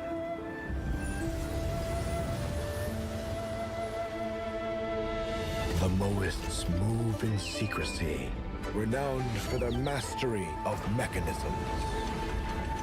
As the old order begins to fall,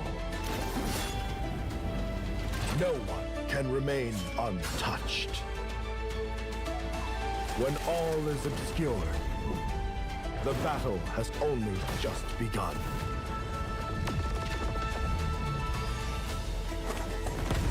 beneath every mechanism. The true game lies in the human heart. The human heart, eh? This is your game to decide. Okay.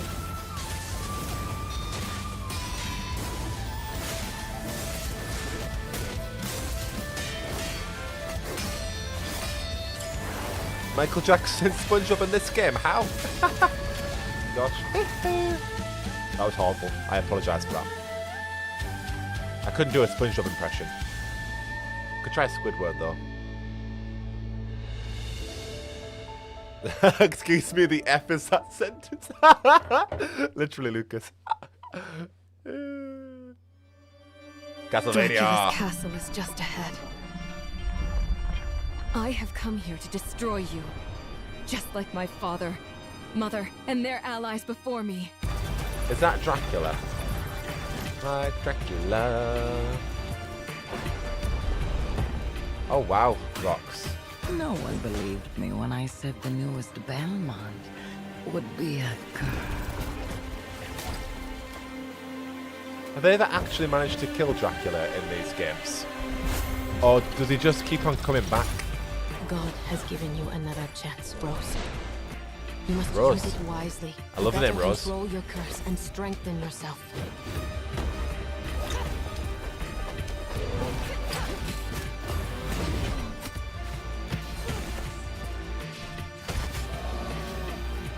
As they should, Roxanne. As they should. What makes you think you can stop me this time? Evil always finds a way. It's true. I've always wanted a pet Belmont. Stupid girl. I will show you what hell is. I am Rose Belmont, and I will hunt the night. I would I would do more than scran a plate of spilled beans. Oh. Got some beans right next to me, actually, Lucas. Belmont's Curse. Fun. Good release time with it being near Halloween. Serenity Forge. Oh. Some years have a color to them. Wow.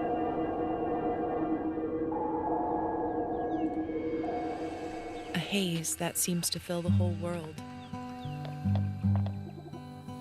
Ah. Like Ghibli. In its glow, you discover wonderful new places. It's true, Lucas, it's true. I'm never more than 2 meters Dear away from friends beans. you always needed. Even in France, man. Even in France. And golden moments which See you soon, Mark. in a warm breeze. Oh, look at the birds. It's so peaceful. Sorry, Kitty. Sorry.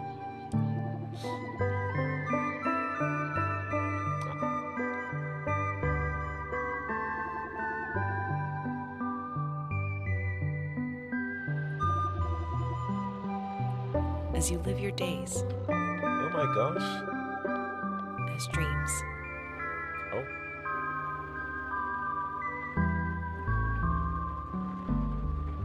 Even the rain's romantic, right? Gosh. Oh my gosh, that feels like a nice nostalgia trip.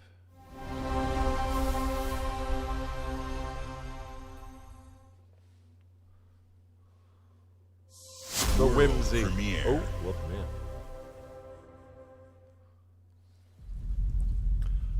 Atlas. Is this Persona developers?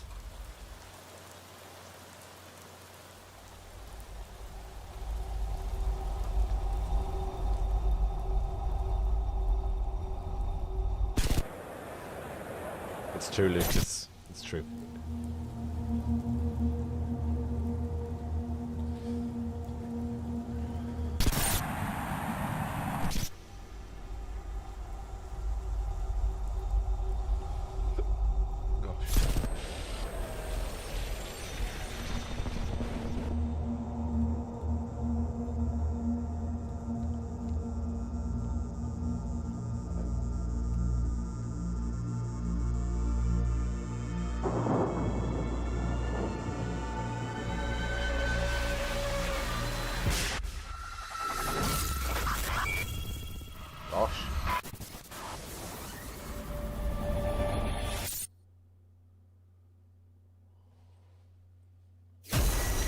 Persona 6. There we go.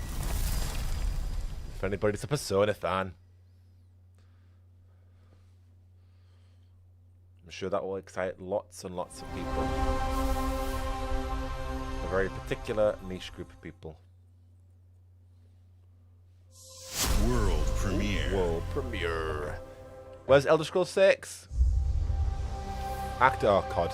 Okay, great. Maybe not COD. Maybe not COD.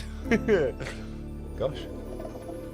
Oh, look at the little bird dragon things. Oh, don't run away.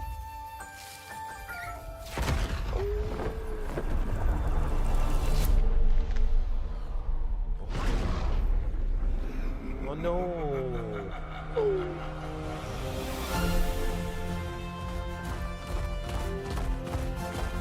Is it Baron? Oh shit! It's Spyro. Hey. Oh.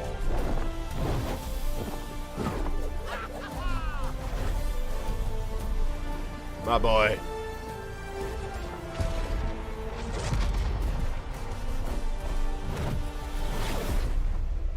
Ah, gosh. Hey, gameplay.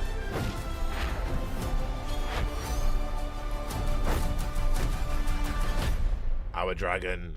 Take flight, Spring.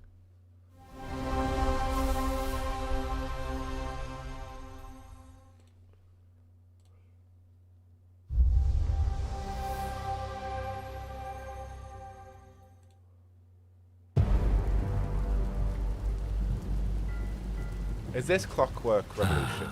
It's my kind of night. Alarms are ringing. Yeah. Bullets are flying. What you do that for? My fingers slipped.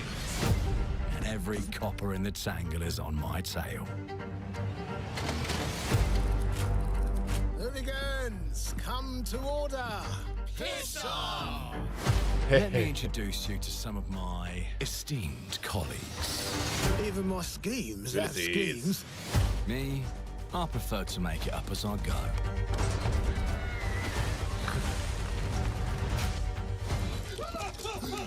Morgan! Oh, you'll have better odds getting through without me.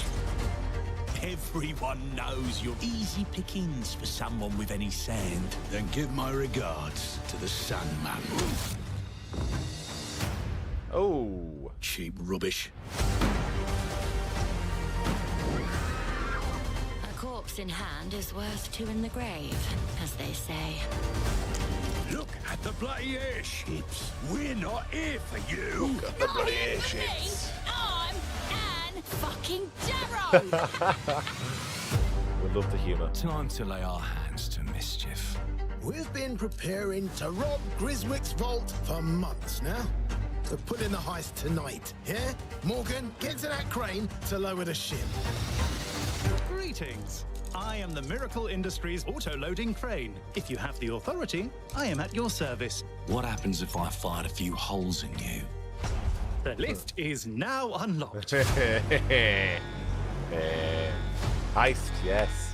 Ah, defeat. How sad. You were all doing so well. Sounds like Do you expect us to go quietly? Well, I certainly don't expect any trouble from some of Avalon's most disposable citizens. Well, a bit. Hello, frightened human. Also like Queen Charlotte in Bridget. Oh no! You've just jumped about 25 years back in time. This place, on this day, is ripe for changing the course of history. Wow. This life ain't one for granting easy choices. But I just found a way to control the past. Change who's in control. Oh gosh, this looks sick. Make things unfair in our favor. Brought you a little toy with a big mouth. What a proper little villain. A better villain than you'll ever be, you decrepit old soak. The pimp, the plod, the priest. Who do we like the least? Oh, it's different how they do ya. The ways they stick it to ya. And when they're done with chucking it up the old downstairs, well, they're all gonna screw you in the end. Nothing's ever given to folk like us. Especially not the future. Decrepit old soap. But this time, we've a chance to steal it. What more could an honest thief ask for? Oh my gosh, it's so fun.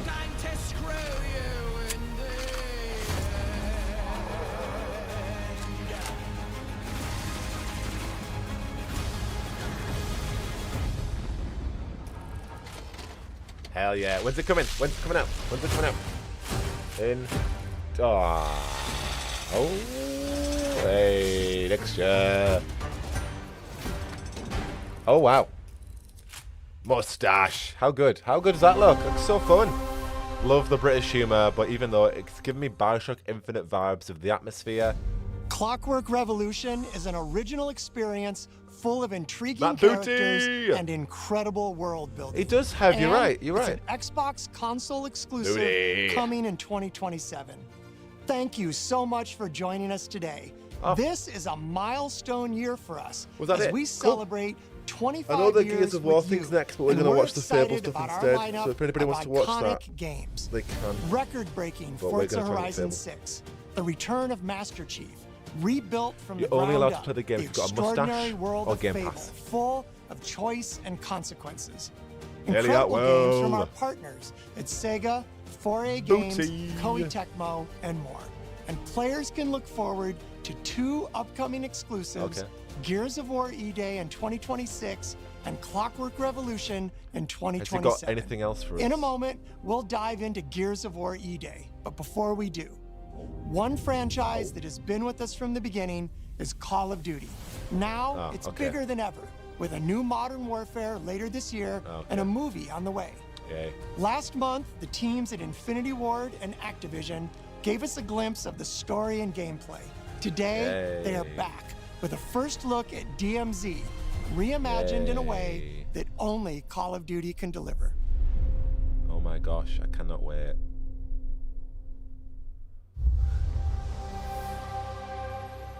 Call of Duty. Like Matt Booty.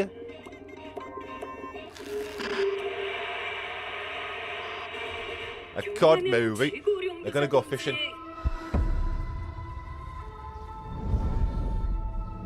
It's in Korea. Gosh. 분명한 용도 아래 우리 조선 반도는 질서정연하고 강력하다. 남부 차단 구역에서 발생했던 산업 사고는 우리 공화국의 용적 투쟁으로 이미 수습되어 조국의 안전엔 흔들림이 없다. 차단 구역은 안전하다. Call of Duty. DMZ. Locate the files and eliminate the HVT. Expect contact. HVT may be in the area hunting anyone after that intel. Jeez, this place is huge. It's dark as hell. That's why you got NVGs, man. Hey, I'm gonna head downstairs real quick. See if there's any weapons or gear laying around. No, that's a negative. That's not why we're here. I'm gonna be fine. It's only gonna take 2 seconds. I say again, that's a negative. Okay, get your ass upstairs.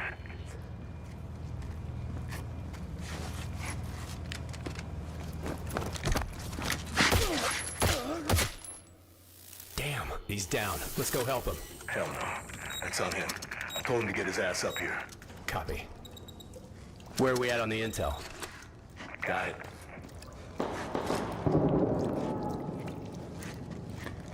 Alright. Let's find that HVT. On you. Overwatch to actual. Letting that intel compromise your location. Enemies are alerted to your position. Shit. Yeah, you know we're here. Show us the campaign. Is this the multiplayer like? Is that what we're looking at right now? Damn. Okay. Alright, let's just find that HVT.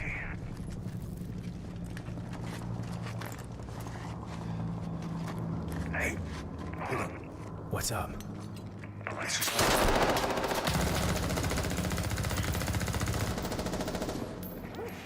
I know, Lucas, literally. They did it with Anthem as well, didn't they? And it just didn't work. Because nobody plays these games like that.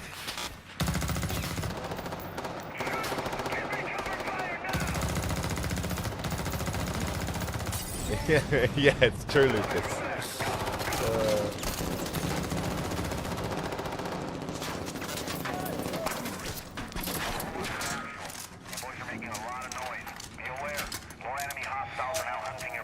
Was that the HVT? Hey, fuck the HVT. We definitely wouldn't run around yelling, penis! Or saying the most obscene swear words known to man. No, definitely not. You good? Yep. Definitely not, Ivan. Definitely not. Also true, Haven. Also true. Hell yeah. Exactly, all the breathing down the microphone. It's very boring COD gameplay, isn't it? Where's the fishing, man? Oh shit. Oh shit. Oh, whoa, whoa, whoa, whoa.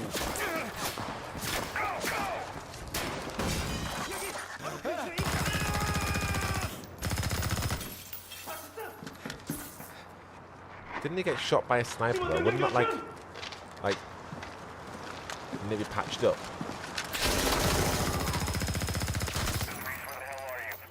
I'm inside. Get your ass to the roof right now. Copy. Please have medical.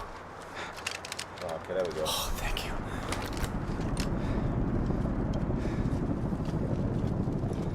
Literally, Roxanne.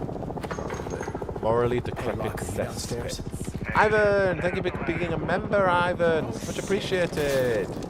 Are you in the Discord, Ivan? Because if we're becoming a member, you get to join the Discord if you're not already there. You might already be there. Oh no, we're totally not going to die. Get to the chopper. Oh no. That was a bit underwhelming, wasn't it? Nothing really happened.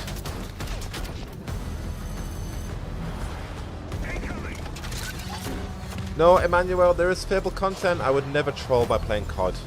We're going to go back over the trailer in a minute. But there is Fable content. There is, indeed. I would never ever troll with COD. Ever. October 23rd. And is that the show? Is that it? Okay, and then we've got the Gears of War thing.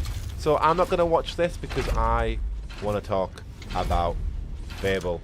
But for those who want to watch that, you can check it out on Twitch now. If you want more Gears of War. But we're going to end there. Well, we're going to end this stream there. Not our stream. This stream there. And we're going to go talk about Fable. So give me a minute. Give me a minute. Speaking of Fable, there it is. There it is. So, I know that a few people came in late and just started watching this. So we're going to watch the trailer again and go through it. We've also got some new blogs to go over that have just popped up. But let's just take this in again because, oh my lord. What a great trailer. Here we go. Full volume.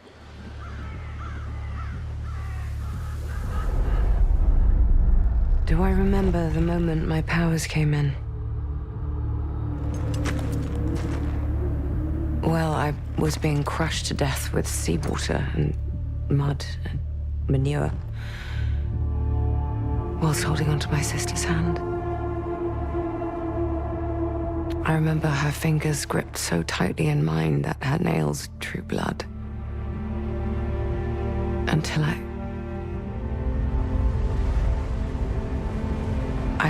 lost her grip. But she stayed away. The music, my god. Does stick in the memory a bit, yeah.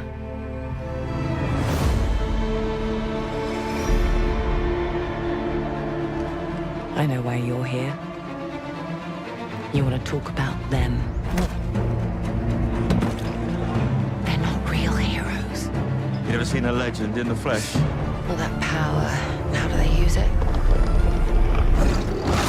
Killing mindless beasts. Fighting petty villains. None of that matters. Look what the guild shut out. A real hero knows how to wield power. Don't waste time on trivialities. You're back. And dressed like a twat. Got more important things to worry about than vegetables. A hero knows how to live with their choices. Oi! What the fuck was that? Well, I was just... Just sent my brother into the infinite fucking abyss without even asking permission. Remorse? Remorse is for the guilty. Look, I will tell you what I told them. Albion is broken, and I'm going to mend it. Albion doesn't need heroes.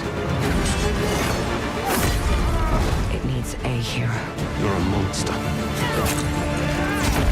And that hero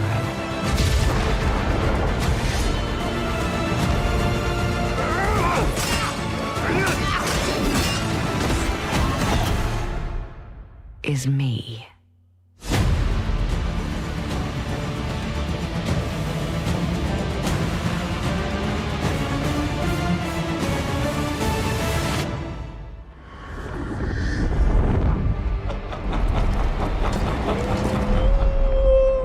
Oh my gosh. Oh my lord. Oh, and also there's a little bit extra actually. So that's our official cover. They've updated it with nice armor. Osh. And then you get the Splendid armor or the Bastard armor. Post-launch expansion. So they're already confirming DLC, Order of the Hero, digital artwork, in-game gifts, and then in-game gifts. Plus pre-ordering, you get the chicken suit. So, oh my gosh. We're going to break this down in a minute. I'm going to read the blog first, but I think it's going to be Game of the Year next year. I really hope so. My God. Oh.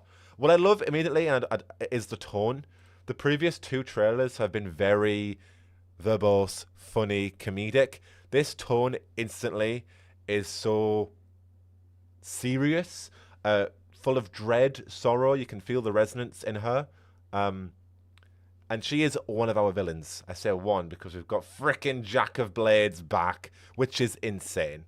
So we'll break that down in a minute because there's loads that I can already gauge from that. But we have, I'm going to read chat in a minute first, but we have two blogs. One of them is just the pre-orders, but we have one that gives us more context on Isabel.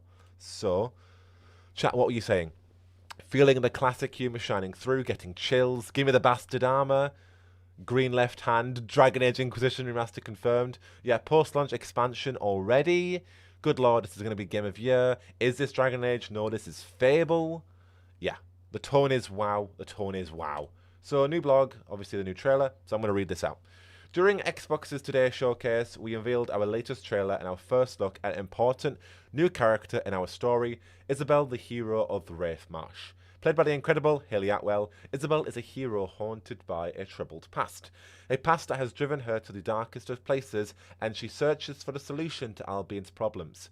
In Isabella's uncompromising view, Albion doesn't need heroes, it just needs her. And yet Isabel isn't the only dark force heroes will contend with when they enter Albion. In our trailer, we showed our first glimpse of one of Fable's most iconic characters, the Jack of Blades. We cannot wait for you to find out more about Jack's role in our reimagined Albion.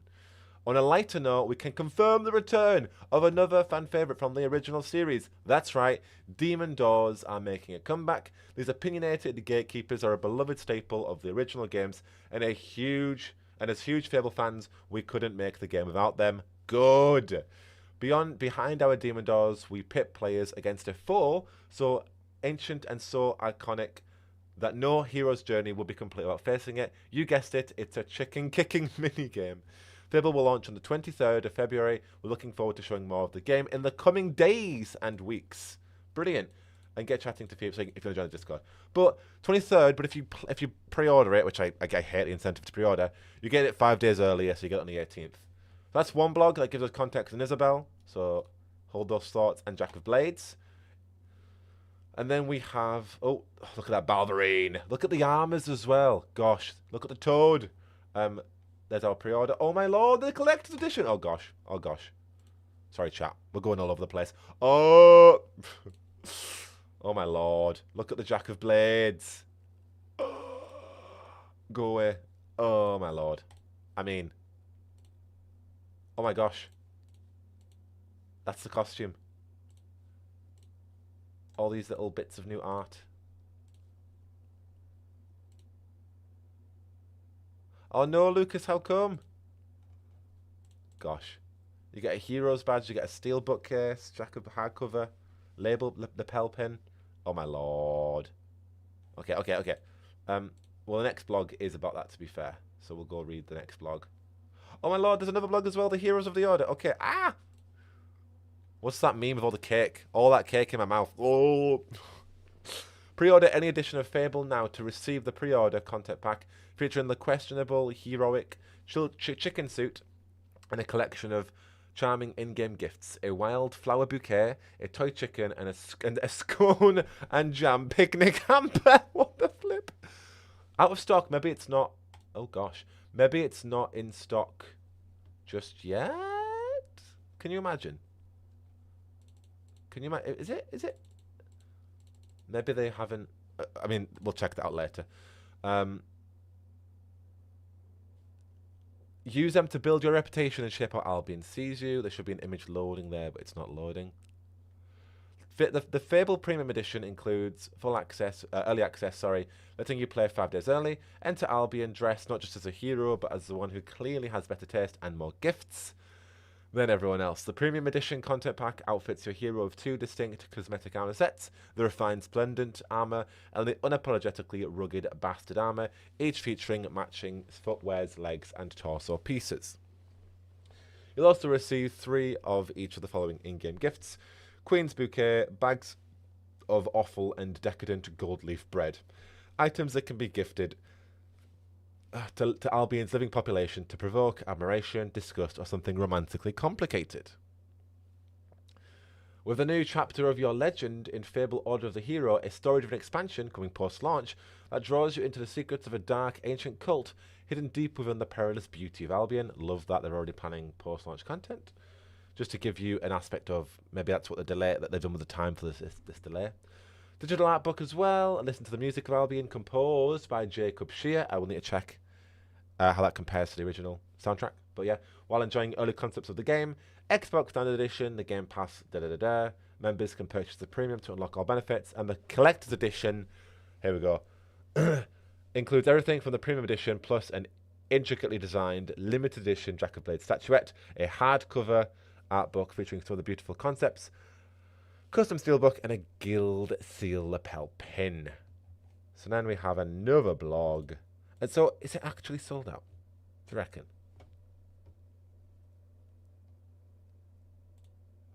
Or do you reckon they haven't gone on sale yet? Well, it says there, coming soon, so maybe it is sold out, gosh. Can you imagine? I mean, I can imagine, but flipping heck. And then we've got another blog. All right. Write the next chapter of your legend in Fable Order of the Hero, a story-driven expansion coming post-launch that draws you into the secrets of a dark, ancient cult hidden deep within the perilous beauty of Albion. Fable Order of the Hero features a brand new region, that brims of danger, wonder, and whispers of a long-buried power. As you explore, your deeds earn the cultists' admiration, and you rise to become their latest and greatest celebrity overseas. Sounds like we're going to the island. Is it not Whole Island, maybe? With your newfound authority, you'll guide their rituals and shape the cult into your own heroic vision. Whether noble, nasty, or just plain weird, but becoming the new boss does beg a darker question. If the cult has a vacancy for a new heroic leader, what happened to the last one? Fable Order of the Hero is included in the Premium Edition. Right, let's refresh any new blogs. Gosh, all this Fable content, my lord. Lovely armor sets. So we'll go through website updates. Oh my lord, look at the new images. Chat, what we saying, chat. Out of stock. All that cake in my mouth. All true. Would she be a villain or an anti-hero? She sounds like an anti-hero. She sounds like a contagonist, so side to the main antagonist. Probably she's the one who's going to be resurrecting or rising or transporting Jack of Blades from the void to Bowerstone. That's my interpretation. So he needs a vessel. He needs somebody to help him do that, and that's what she's doing. What else we got? I need to pre-order because I need that bastard armor. That says overseer, not overseas. Thank you, it's Josh. Thank you. Thank you. Thank you. I appreciate that. Even so, Fable 2's DLC did take you overseas, but I do appreciate that. Okay. Beautiful image. Look at that Balverine. White. Oh. Become the hero you want to be in an immense open-world action RPG where every choice shapes your journey. Reputation is everything, and fairy tale endings are never guaranteed. And then we have... Oh, look at that. Riding your horse.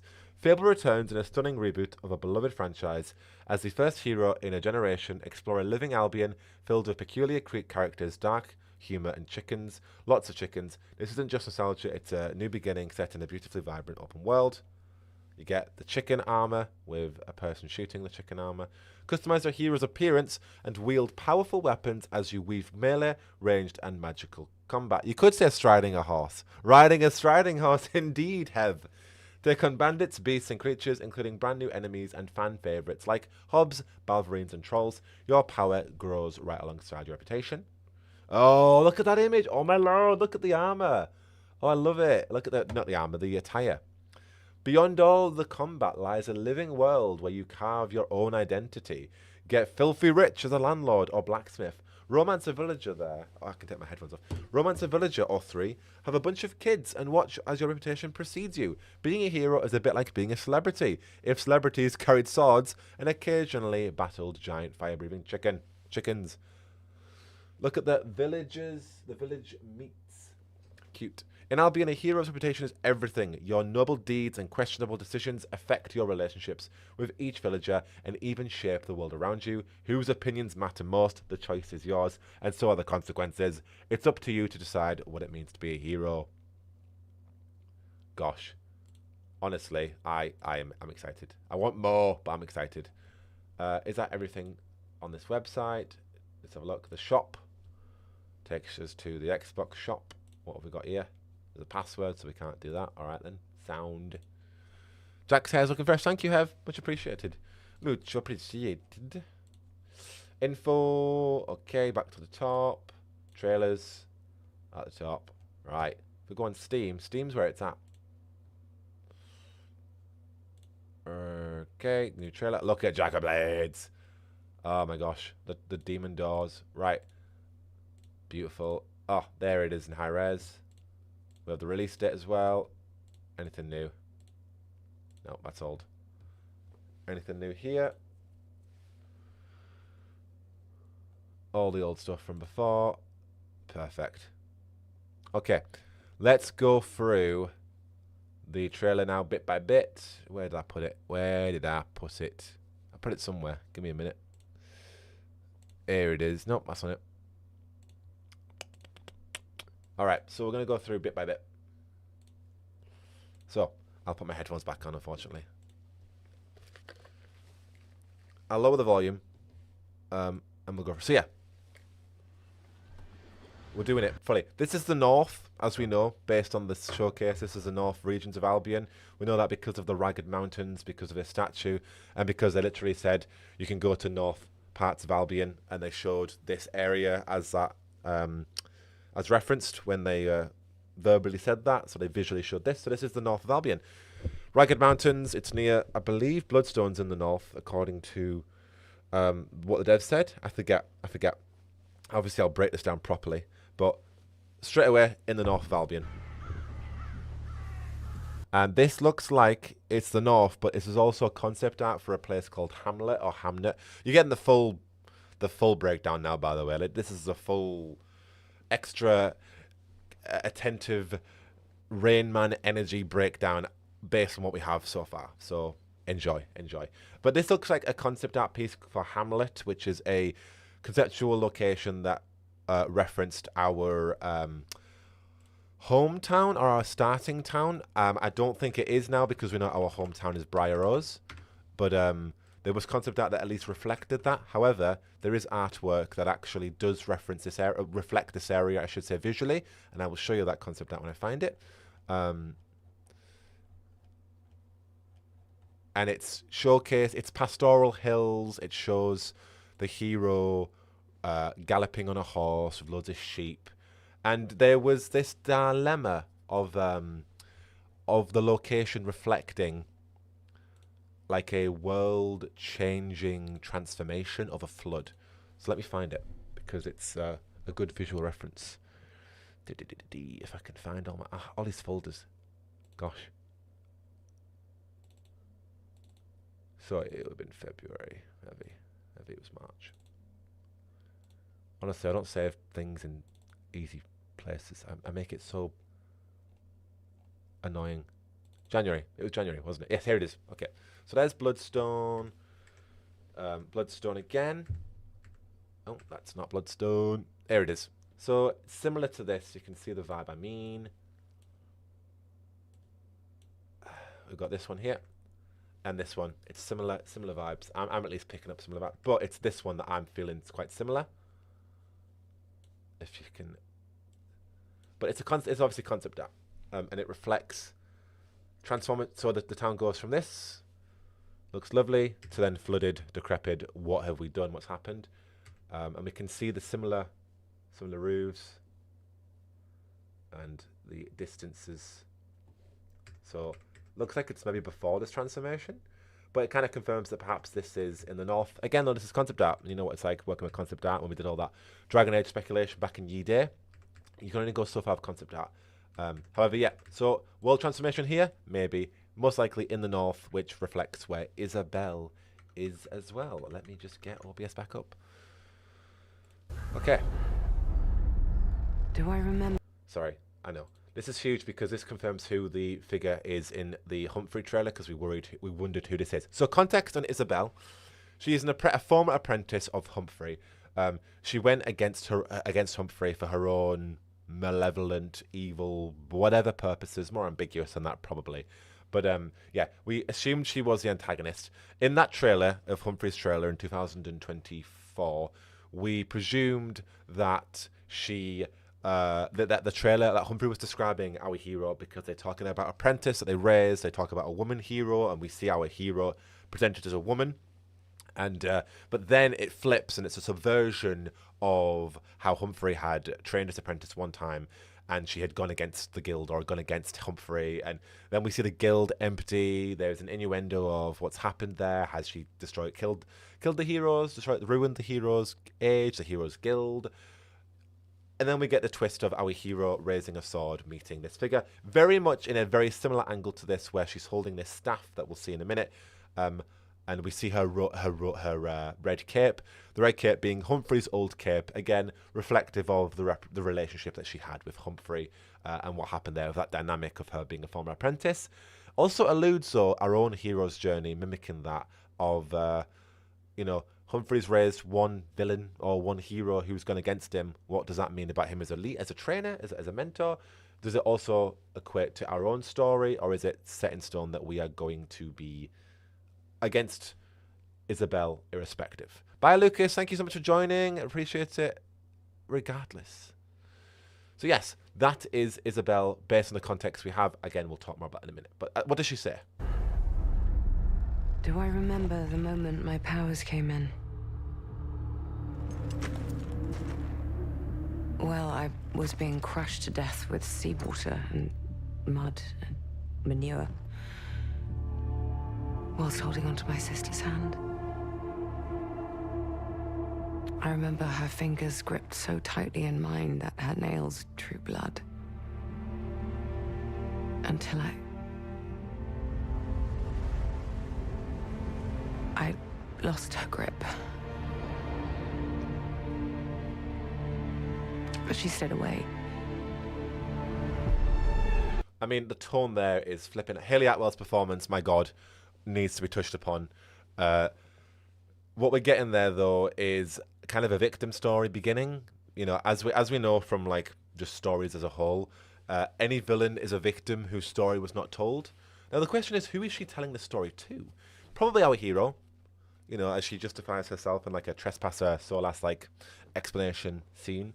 But yeah, what she's explaining there is when she first became a hero, it was when her sister was dying in seawater. And that does bring me back to, sorry, I'm pivoting all over the place. Brings back to the concept art, because she talks about seawater and her sister drowning. Well, we see a village here flooded. And so does she have this thing now where she likes to flood villages for the shit of it? We know that she's going to turn our grandmother and our village to stone. Is she going to flood other villages too? Does she have this thing about water now? I don't know. But the fact that she's at this location kind of makes me think that maybe this is after the prologue and it's like the big encounter of meeting her for the first time and she floods a village for the sheer hell of it. But yeah, she's kind of using that power or that story to cause some kind of damage. Maybe taking ownership of the narrative or whatever. But equally, yeah, we know there's some kind of transformation involving a flood at this location. And she's talking about her sister who died, holding her hand, and she let go of her. And that's the moment that she realized she was a hero. So we'll go on. But again, performance, the tone again, so different from the... I like that. I really do, because you've got the fun, whimsy, silly, comical energy. And now we've got a very serious, story-driven, you know, this is the story of a woman who reluctantly didn't want to be a hero or was a hero through sheer reluctance, lost her sister, not her daughter, and then now is entering this arc of I am going to be the hero, the one hero. So she then still has this attitude towards other heroes. She has this, what's the word, judgment aspect of, you know, level of seriousness of profession or to the cause. But what does she mean by a real hero, as she seemingly is going to summon Jack of Blades? Does she flood villages just for the shit of it? You know what I mean? Anyway, as she continues, so what was the last thing she said? She stayed away.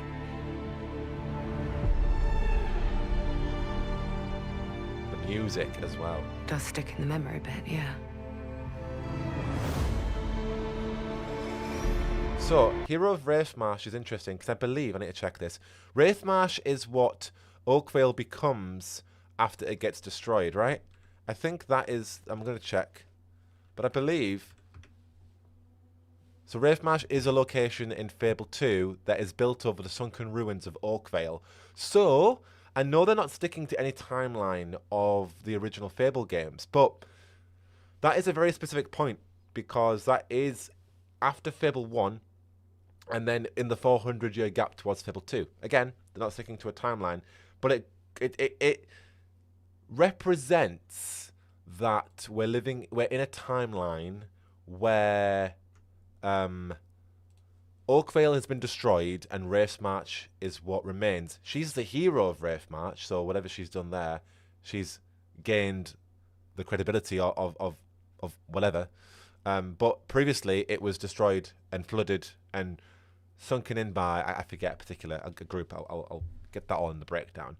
But yeah, it puts us at a particular place, irrespective of the timeline. So that means that the first hero of Albion has been born, has been raised, in terms of the game, sorry, not William Black. You've got Oakvale destroyed, you've got Teresa existing, you've got the Heroes Guild, the Age of Heroes. Again, they're doing their own thing, I get it, but there still is some correlation there to the timeline or the originating lore of Albion, and that is the rise of heroes being known, the court, yeah. But yeah, so it's interesting that they're doing that. Interesting. It also means that's where Oakvale is, because in my original breakdown in January, I was like, right, where's Oakvale? Can we go there? She wants to be a hero who could have saved her sister, perhaps. Yeah, oh my gosh, yeah, Roxanne, yeah. So she wants to become that. And maybe Jack of Blades can bring her sister back. Maybe there's a promise there. We all know what the court are like. The gods of tyranny, rebellion, like the Elven Pantheon and Dragon Age. They whisper and lie, and they'll tell you whatever you want to hear in order to get their bid. And I'm sure they probably could bring her sister back. Or maybe she's the one who caused the flooding, that's why she seems so guilty or melancholy. Oh gosh. Oh gosh. Oh yeah. Yikes. I know why you're here. You want to talk about them. So, you want to talk about them. So again, the judgment or the certain aptitude towards heroes. You want to talk about them? Talk about them. So we've got Hero here. She was in the 2024 trailer with, of course, Dave the Giant, who is Richard Ayoade's character. Looks like she's smacking a mushroom out of his hands. Yeah. Our hero here, new hair, lovely. She's got a lovely new hair. Cheering with some locals in a tavern. Looks like a similar tavern in the 2023 trailer, which Dave the Giant had his nose up against as well. So more, you know, reflections of judgment in that society. They're not real heroes. You never seen a leg? They're not real heroes. Lovely hair again on our hero with Humphrey here and 2 NPCs. What does he say? You never seen a legend in the flesh? All that power. You ever seen a legend in the flesh? Does she spit at him? All that power. How do they use it? So then we have a scene with a male hero here with this other hero from before in a very dark, ominous, spooky room. All that power, and she says, Flesh. All that power. How do they use it? All that power, and how do they use it? And what have we got here? Maybe this is Dave the Giant's quest line where he drinks a potion, but it looks a lot more, what's the word? Malevolent than that. We've got a triangle, so I'm thinking the court with the power, with the 3, but it's hard to decipher. I mean, look at that, it's beautiful. Look at the armor, the physics, and then the white balverine. I love that shot, it's beautiful. But the armor particularly, maybe this is the striding pre-order armor. I think it is, yeah. Killing a mindless. Now, is it a 2-handed sword? Killing a mind. No, she just uses it. Killing a mind. But you've got hood. Love the hood. Is that the bastard armor? Killing a maybe. Mindless beasts. Killing mindless beasts. You've got hobs with cute little pans on their heads, which is adorable. I love this guy's hat as well. That crossbow, you can see, so crossbows are in this game. I know we did see them like 2-handed, I believe. That's like looks like a 1-handed one, but who knows. Killing mindless beasts, she says. Fighting. I mean, again, Toad. Love the hat. Look at him. He's beautiful, and I love the magic. Fighting petty villains. Fighting petty villains, but let's have a look at those petty villains. Looks like a rapier as well. Petty villain. It looks like a dagger and a rapier. Petty villains. Yeah, dagger and a rapier build. Again, I apologise, I'm going fast, but you know, a bandit camp of graves. You can see Humphrey there has joined us. So petty villains. Petty villains. None of that matters. None of that matters, but we can see the magic in the rapier blade. Another camp. None of that matters. And I mean, look at that. Look at that hat. Oh my gosh. Love this. This looks like the dark area. This could be Bloodstone, actually. We've got concept out of Bloodstone I'll bring up. I'm only getting that from the lampposts. The architecture as well. Kind of see what I mean. I think it's a fair assumption, but what does he say? He says something funny. Look what the guild shut out. Look what the guild shut out. That British humour retained again, like the imbecile in Bowerstone. Hev.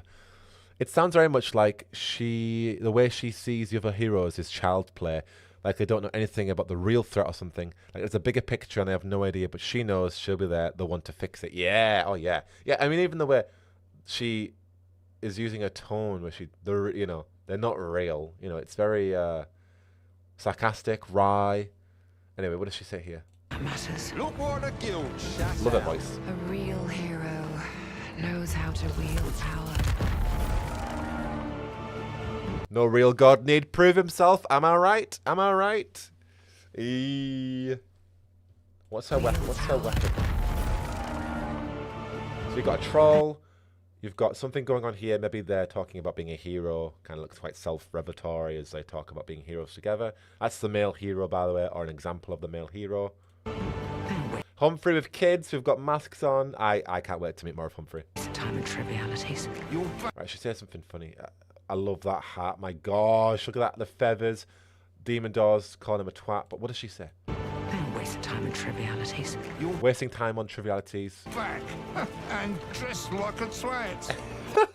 So we need to know who voice acts the Demon Doors. That's what we need to know. You're back and dressed like a twat. Love that.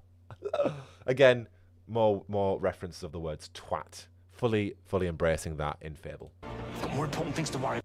Chicken suit here, got more important things to worry about. Tavern again. Similar tavern in one of the previous trailers where we saw Dave the Giant. It's giving I Must Destroy the Veil. It is. Honestly, it is giving Solas vibes to some degree. It really is. You know. About the vegetables. Oh, I've got too many. Oh, I've got too many important things to talk about them vegetables. But yeah, look at like the particular details are beautiful. The kids clicking their fingers menacingly. A hero knows how to live with their choices. So this looks important. We see the Sword of Ions, I believe, later, but her weapon here equally looks of equal importance. What does she say? A hero knows how to live with their choices. Their choices. So she's looking at that with a reason. So she clearly, maybe this refers to Humphrey or the Heroes Guild or her past, but she's clearly done something that she's obviously proud of.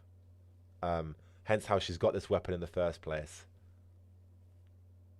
She can also here clearly see this is Humphrey's cape as well. Oi! What the fuck was that? Well, I was just sent my brother into the infinite fucking abyss without even asking permission. And that is brilliant. I like how it does break the tone. Like it, you know, I love the serious start to it, and then it breaks the tone a bit. But yeah, proper F-bomb there. I love it. Love it. What does she go into? Remorse. Remorse. Remorse is for the guilty. Remorse is for the guilty. So she doesn't feel guilty, even though she started talking about. I was getting inclinations of guilt with her sister at the start, but now she's kind of surpassed that feeling, and we're seeing guilty nobles here. Love the jacket, the attention to detail. Oh, okay. Slow down here. Attention to detail on the freckles is beautiful. We've got a cup of tea, cup of chai. They announced on Twitter that on Wednesday they'll have even more info with gameplay demo via press or something. Oh my gosh, thank you. It's Josh W. Massively appreciate it.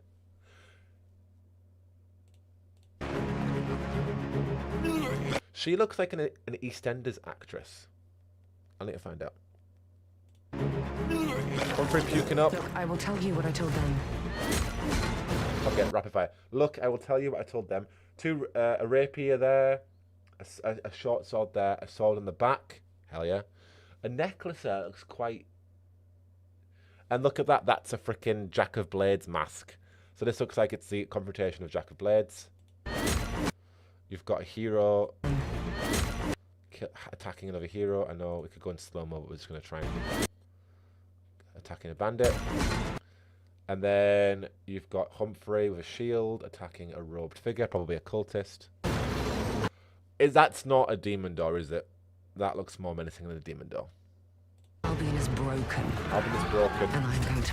So Bowerstone flipping up in flames. That is definitely Central Bowerstone. Gosh. And I'm going to mend it. Literally striking the Bowerstone with again Jack of Blades stuff, magic, void magic. Again, destroying the tether between this world and that world because it is a void. It is similar in fantasy in that regard. Albion doesn't need heroes. I love that shot. It's so menacing. Our hero, somebody else. I was expecting to see Humphrey. Maybe it's not our hero then. Maybe this is her going to attack Bowerstone in the first place, and it's not our hero. I mean, it's striking as hell. My God. There she is attacking our other hero friend. That is Humphrey, because that's Humphrey's mace. So, yikes. Also looks like the Ragged Mountain area in the north. That was Humphrey. There's our hero. There's Humphrey. So she is felled Humphrey. Hopefully he's not dead, but gosh. It needs a hero. You're a monster. But now we're fighting her, so this is the same fight scene with Humphrey where he gets slashed over there. We see our male hero in this beautiful armor. That is the pre-order bonus, calling her a monster. And that hero. Okay, so then she says the world needs... Oh, sorry, what does she say? Albion doesn't need heroes. It doesn't need heroes. It needs a hero. It needs a hero. She doesn't say herself. But she says... And that hero. That hero.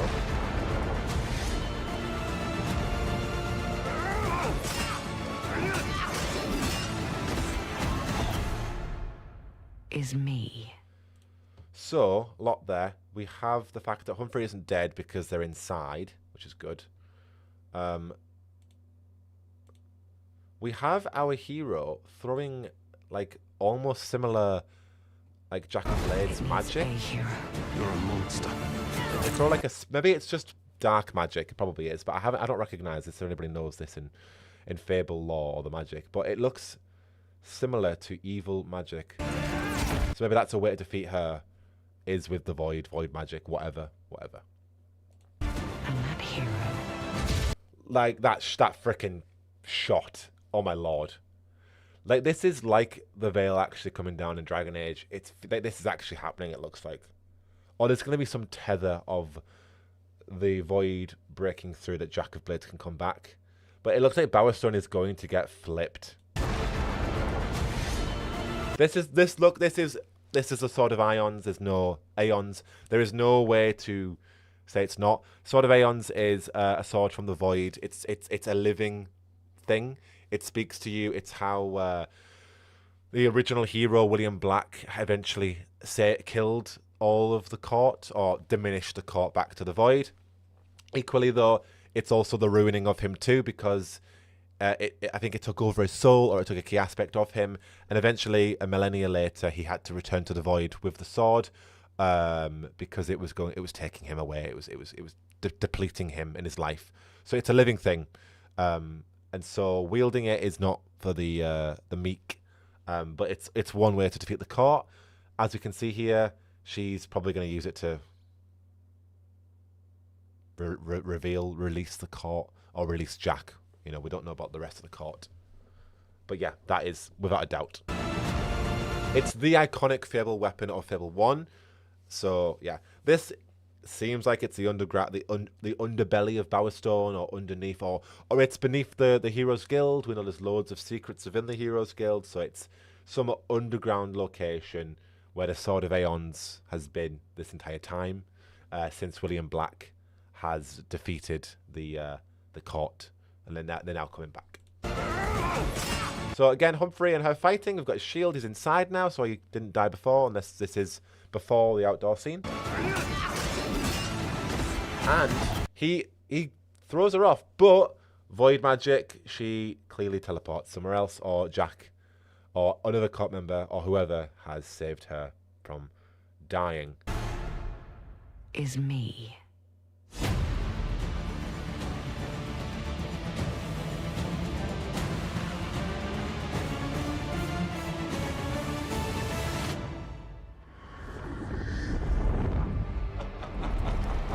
Yikes. And yeah, I mean, the big reveal. So there was lots of teetering. Is Jack of Blades going to come back? Are they really going to do that? How are they going to do it? It's a reboot. They're doing it. I cannot freaking wait. He is one of the most iconic fantasy villains ever. It's going to be a question of what's his voice like this time around, because they changed it from the original game, Lost Chapters, to Anniversary. I like both variations. I do like the deeper, resonant one, but I get the nostalgia of the first one. Either way, Jack of Blades is freaking coming back. Question is it just Jack? They've confirmed Jack. I think there's still more. I reckon they might bring 2 more of the court. I don't know. Maybe that's a bit too crazy. Maybe that's for the next games. But the fact that they are bringing back Fable's original iconic villain is so exciting. It's just going to be a case of what do they do and how do they bring it justice. But yeah, we see them here. It looks like they're in the void. Maybe our hero's in the void. It's obviously it's hard to say where it is. It could be anywhere. The amount of fog and mystery. Maybe our hero's in the void here. Maybe it's a vision. Maybe it's like a communication. Or maybe this is them having escaped the void thanks to Isabel, and he's going to wreak havoc on Bower Stone or on Albion. Either way, so freaking exciting, the fact that we're getting Jack. And the release date, of course, if you pre-order, you get it 5 days early. Now, let's have a look at some other things online. Let's have a look. Zoom in on the reflection in the hero's eyes. Okay. Ooh. That is a good shout. I will try to.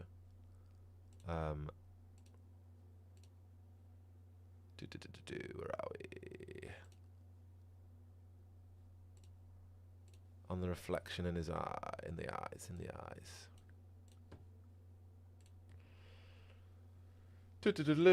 So, where are we? Gosh. Get a screenshot. Leave that there for a minute. Okay, screenshots. What have we got? So if we zoom right in, oh, what can we see? Gosh. We see the fire, and we can see Jack.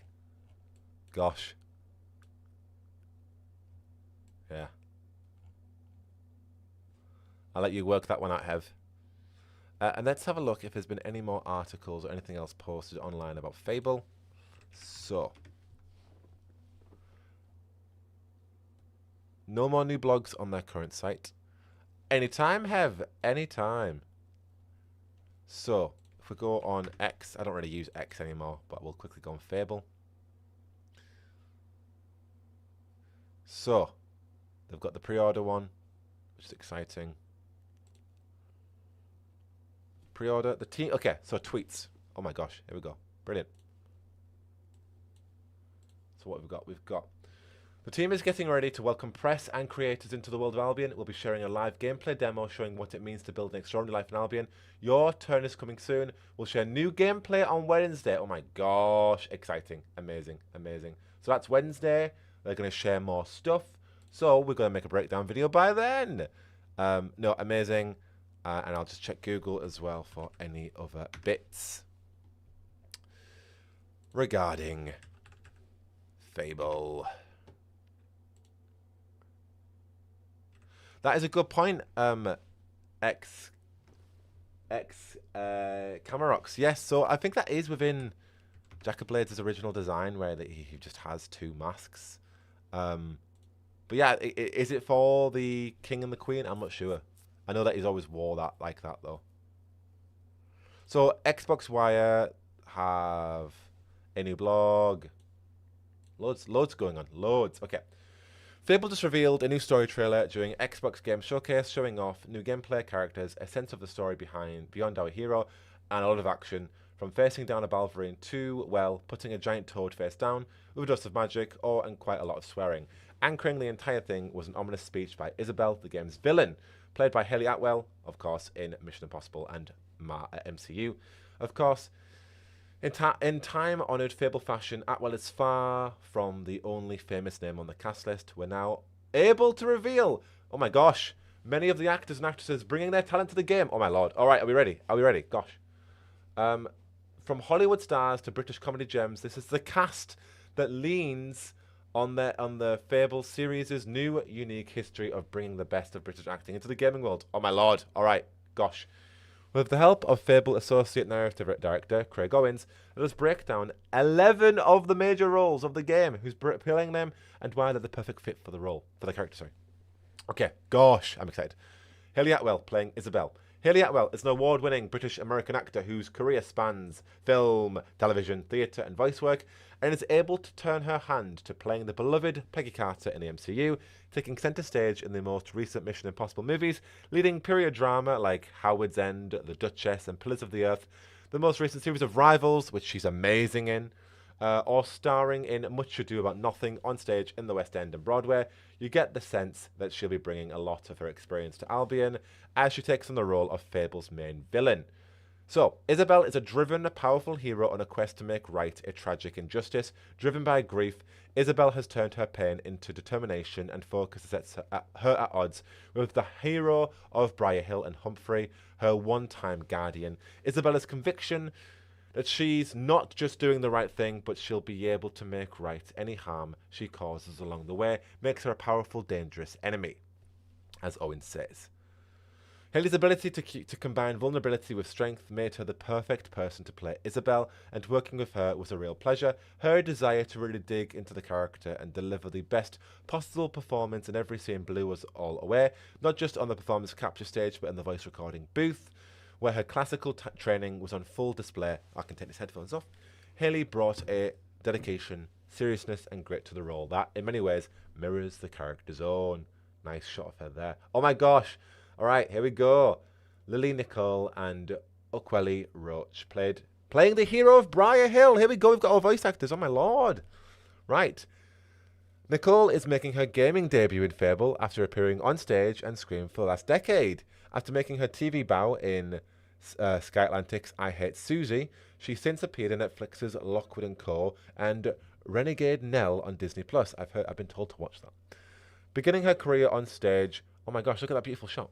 Roach has since become a fixture on UK TV across multiple genres, with recurring roles in cult sci-fi shows Humans, oh my lord, to a recent comedic turn in Channel 4's Big Mood. He brings video game experience after appearing in Valhalla and Horizon Forbidden West. So here's our hero. Gosh, we've got two of them there. Raised in the sleepy, forest-bounding village of Briar Hill, our hero is an ordinary person made extraordinary by fate. Whether they're kind or cruel, generous or selfish, honourable or a complete arsehole is all down to the player to decide. But one thing that's always true about our hero is their wry, composed nature in the face of Albion's mysterious dangers and eccentric populace.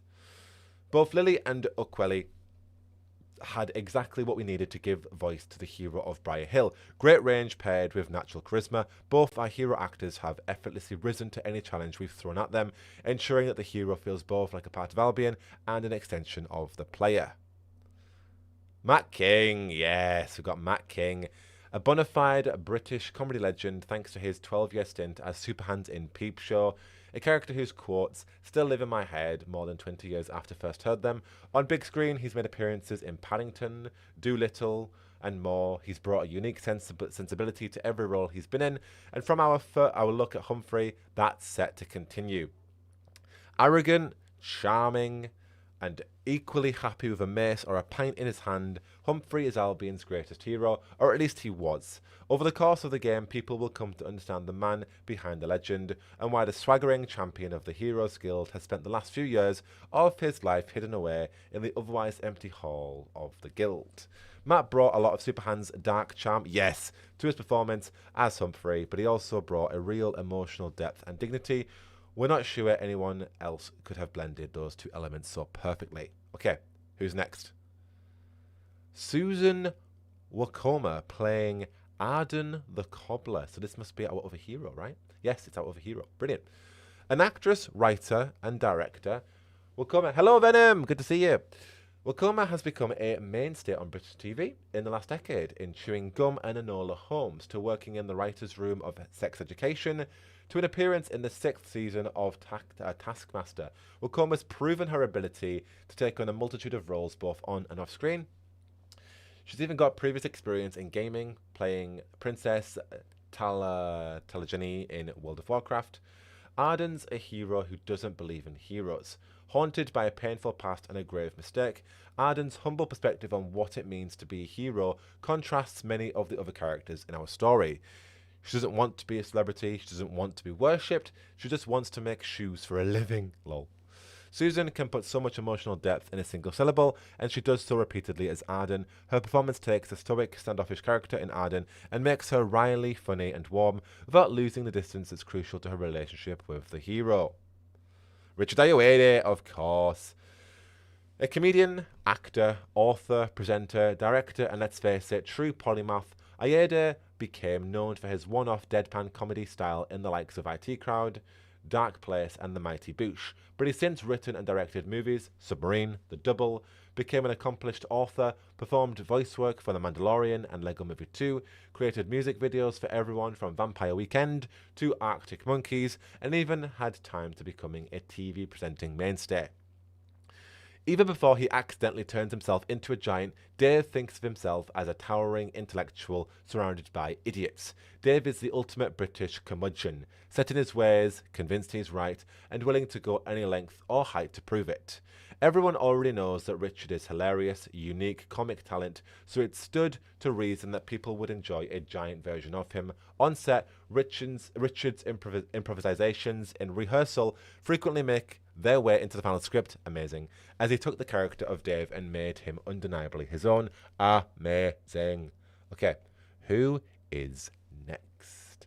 Oh my gosh, Natasha Demetriou. I recognise her.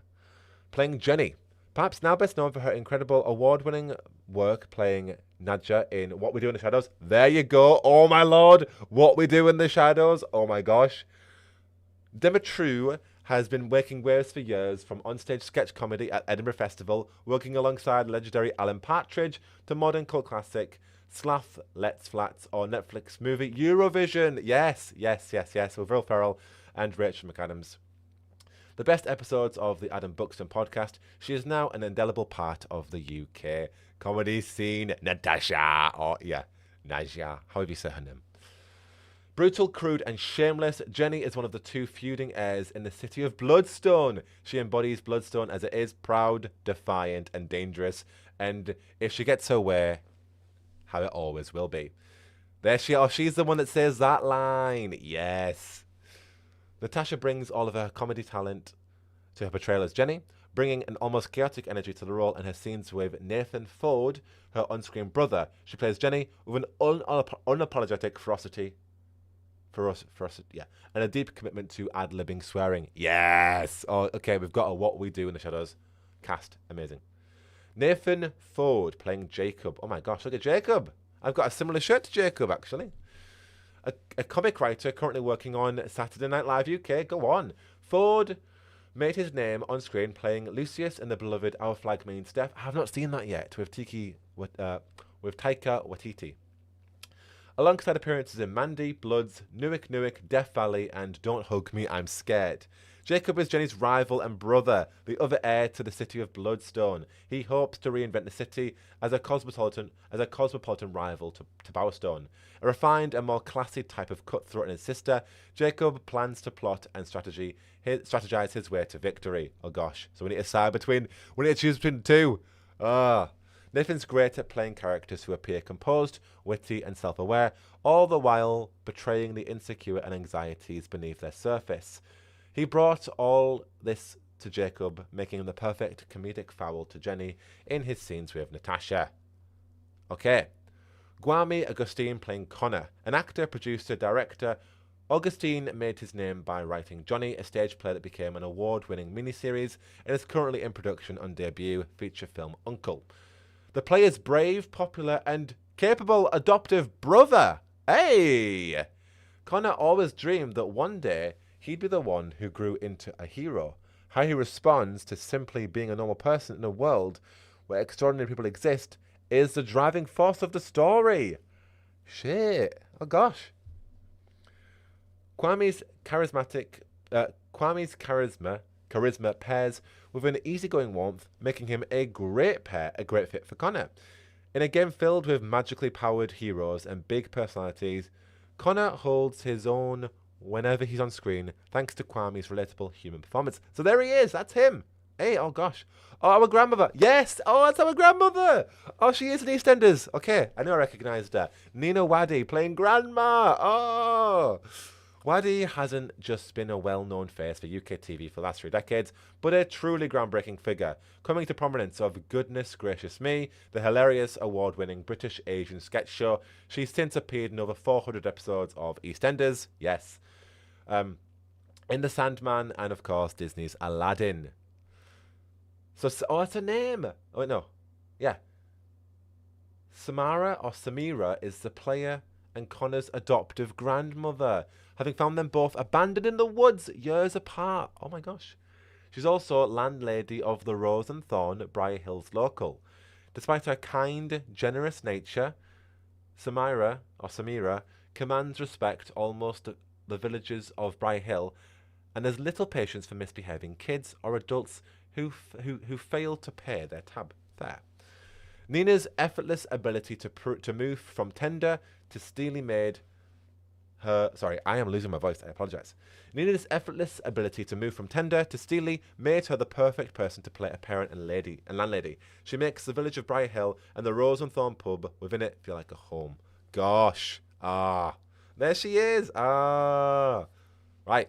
Robert Whitlock playing Nigel the Sheriff. A hugely experienced actor and performance capture artist. I could recognize him from Doctor Who. Had made appearances across multiple mediums, from over 30 audio Doctor Who dramas to Dragon's Dogma 2, to The End of the Effing World and Misfits. The well-meaning sheriff of Silverbrook is a man eternally out of his own depth. Bumbling and socially anxious, he struggles to deal with all the magical threats Albion can muster alongside the villagers' discard for him. We sought out Robert to play out our hapless sheriff due to his natural ability to give humanity and depth to a character like Nigel. We know that Robert playing him, Nigel would never just be the butt of the joke. Okay, who else we got? That's it. That is it for now. Okay, brilliant. My gosh. I mean, did he also do work for Veilguard? Who was he in Veilguard, Hev? Gosh. I mean, the fact that we've got Natasha's freaking exciting enough for me. My gosh. Any more articles? Let's have a look.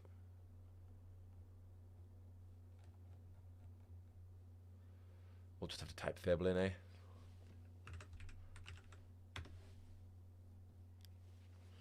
Fable. We've got that one. We've got so we've got it only on Xbox where we've got that one, so we'll leave that one there. Okay, let's have another search, shall we? Keep the search going. Search Fable. Let's go on Google. Go on news. Have a look. Anything official? Let's have a look. What have we got? Nothing new. No. That seems like it's it so far. If we go on X again, have a look at the tweets maybe, see if there's anything else.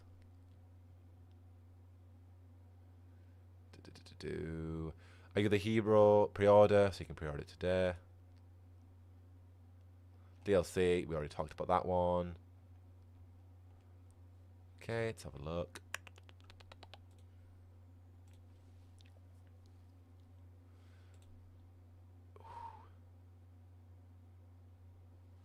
People are asking, is Jack of Blades back? Doesn't that mean the reboot? This isn't a reboot like we previously thought if he's back.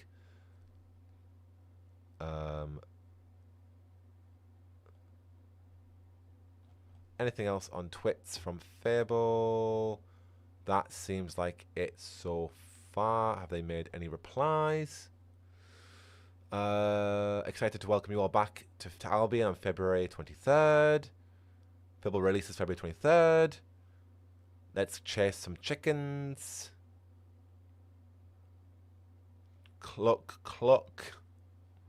Welcome you, hero. Cluck, cluck. Yeah. Okay. Chat, what we thinking? He did background NPC. But can he make horse noises like Gareth David Lloyd? I think not. Nobody can make horse noises like Gareth... No, it's true. I mean, I'm not even going to try that. Alright, chat, what are we thinking? What are the thoughts? Gosh, my throat is going, so I am wrapping up now. But, I mean, I'm going to literally start writing a next video right now. And get it out. I mean, I'd like to get it out by Wednesday. We'll see. But either way, we're going to talk about everything from this trailer, the cast, all of that in my next video, and then we'll talk about gameplay. Whatever is revealed on Wednesday with the press. Flipping heck, to actually see more gameplay. It's exciting. Exciting. Never played Fable, but I'm hyped. It looks amazing. Literally have. Oh my gosh, yeah. And I think this is a very easy entry point, it seems, to get into it regardless. Yeah, no, I'm excited. I mean, we've not got long to wait for more stuff. So, whatever we're going to, pardon me, we're going to see on Wednesday. It sounds like it will be news outlets and specific creators talking about it. So it'll be a lot to go through. Maybe I'll do a stream for that then, potentially. Yeah, maybe we will reconvene on Wednesday. We'll see what the crack is with that, and we'll go through that, covering loads of bits there. So yes, probably streaming on Wednesday. Let me check my calendar. What day is Wednesday? Be fine. It's a weekday. Yeah, most likely streaming on Wednesday the 10th. So that'll be good fun to go over that, read articles, see what people are thinking, see what creators have played the game early, see what the crack is. But yes, thank you all for joining me. I'm going to rest my voice for a bit and start writing up all that stuff. But yeah, super exciting. And yeah, there's so much more coming. This is, I know, twice in 1 week. We are so back. As a Fable faithful, I'm psyched. Yes, Venom. Seems like they put so much into this cast list. Bring on more news. Yes, Venom. So good for you to join us, Venom. Meredith, more streams. Yes, we have to. It is the game. The game. I cannot wait. I cannot wait. And having flipping Haley Atwell, my lord. Come on, as the villain. Ah, Yes, I want to see more. So yeah, that has definitely satiated me. I'm going to go drink some tea and rest this voice for all the videos we're going to be making and all the talking and all the chatting on Wednesday. But yes, thank you all. More streams, I know. Thank you, chat. Thank you. I will catch up with you guys on Wednesday, and I will be working on a video that I aim to get out as soon as possible. Fortunately, it's Sunday, and I have to work. Full-time job. But yeah, we'll see what we can do to get all this content out there. Either way, I believe in quality above all. So even if it's not by Wednesday, we'll be chatting on Wednesday anyway as we work on this trailer breakdown. It needs to be a proper full-on Rain Man energy breakdown. So Barry's for Kitty. Oh, I don't know about that, Meredith. I don't know about that. Bye, my lovers. Yes, bye, everybody. I will catch you all on Wednesday. We will see whatever's going on in the evening. It'll be a late stream as I want to see what the crack is, what the actual format is. But yeah, it'll be good to chat, go through all the articles and news. But thank you all. Again, Meredith, thank you for the super chat. Much appreciated. And yes, I will consume some healing beans. And I will catch you all later on. But I will see you all very, very soon. I don't know why I'm saluting you all. But catch you all later. Goodbye. Have a lovely rest of your Sunday, evening, afternoon, morning, if it's your Monday already. Hope you have a lovely one, and I will see you all very soon to talk more about Fable, as we're super excited to jump more into this universe, as we have a longer wait for it, but there's still so much more coming this week, which is so exciting. So catch you all soon into the next one. I'm a Jackdaw, and I should go. Whoa, whoa, whoa, whoa, whoa, whoa, whoa, whoa, whoa, whoa, whoa, whoa, whoa, whoa, whoa.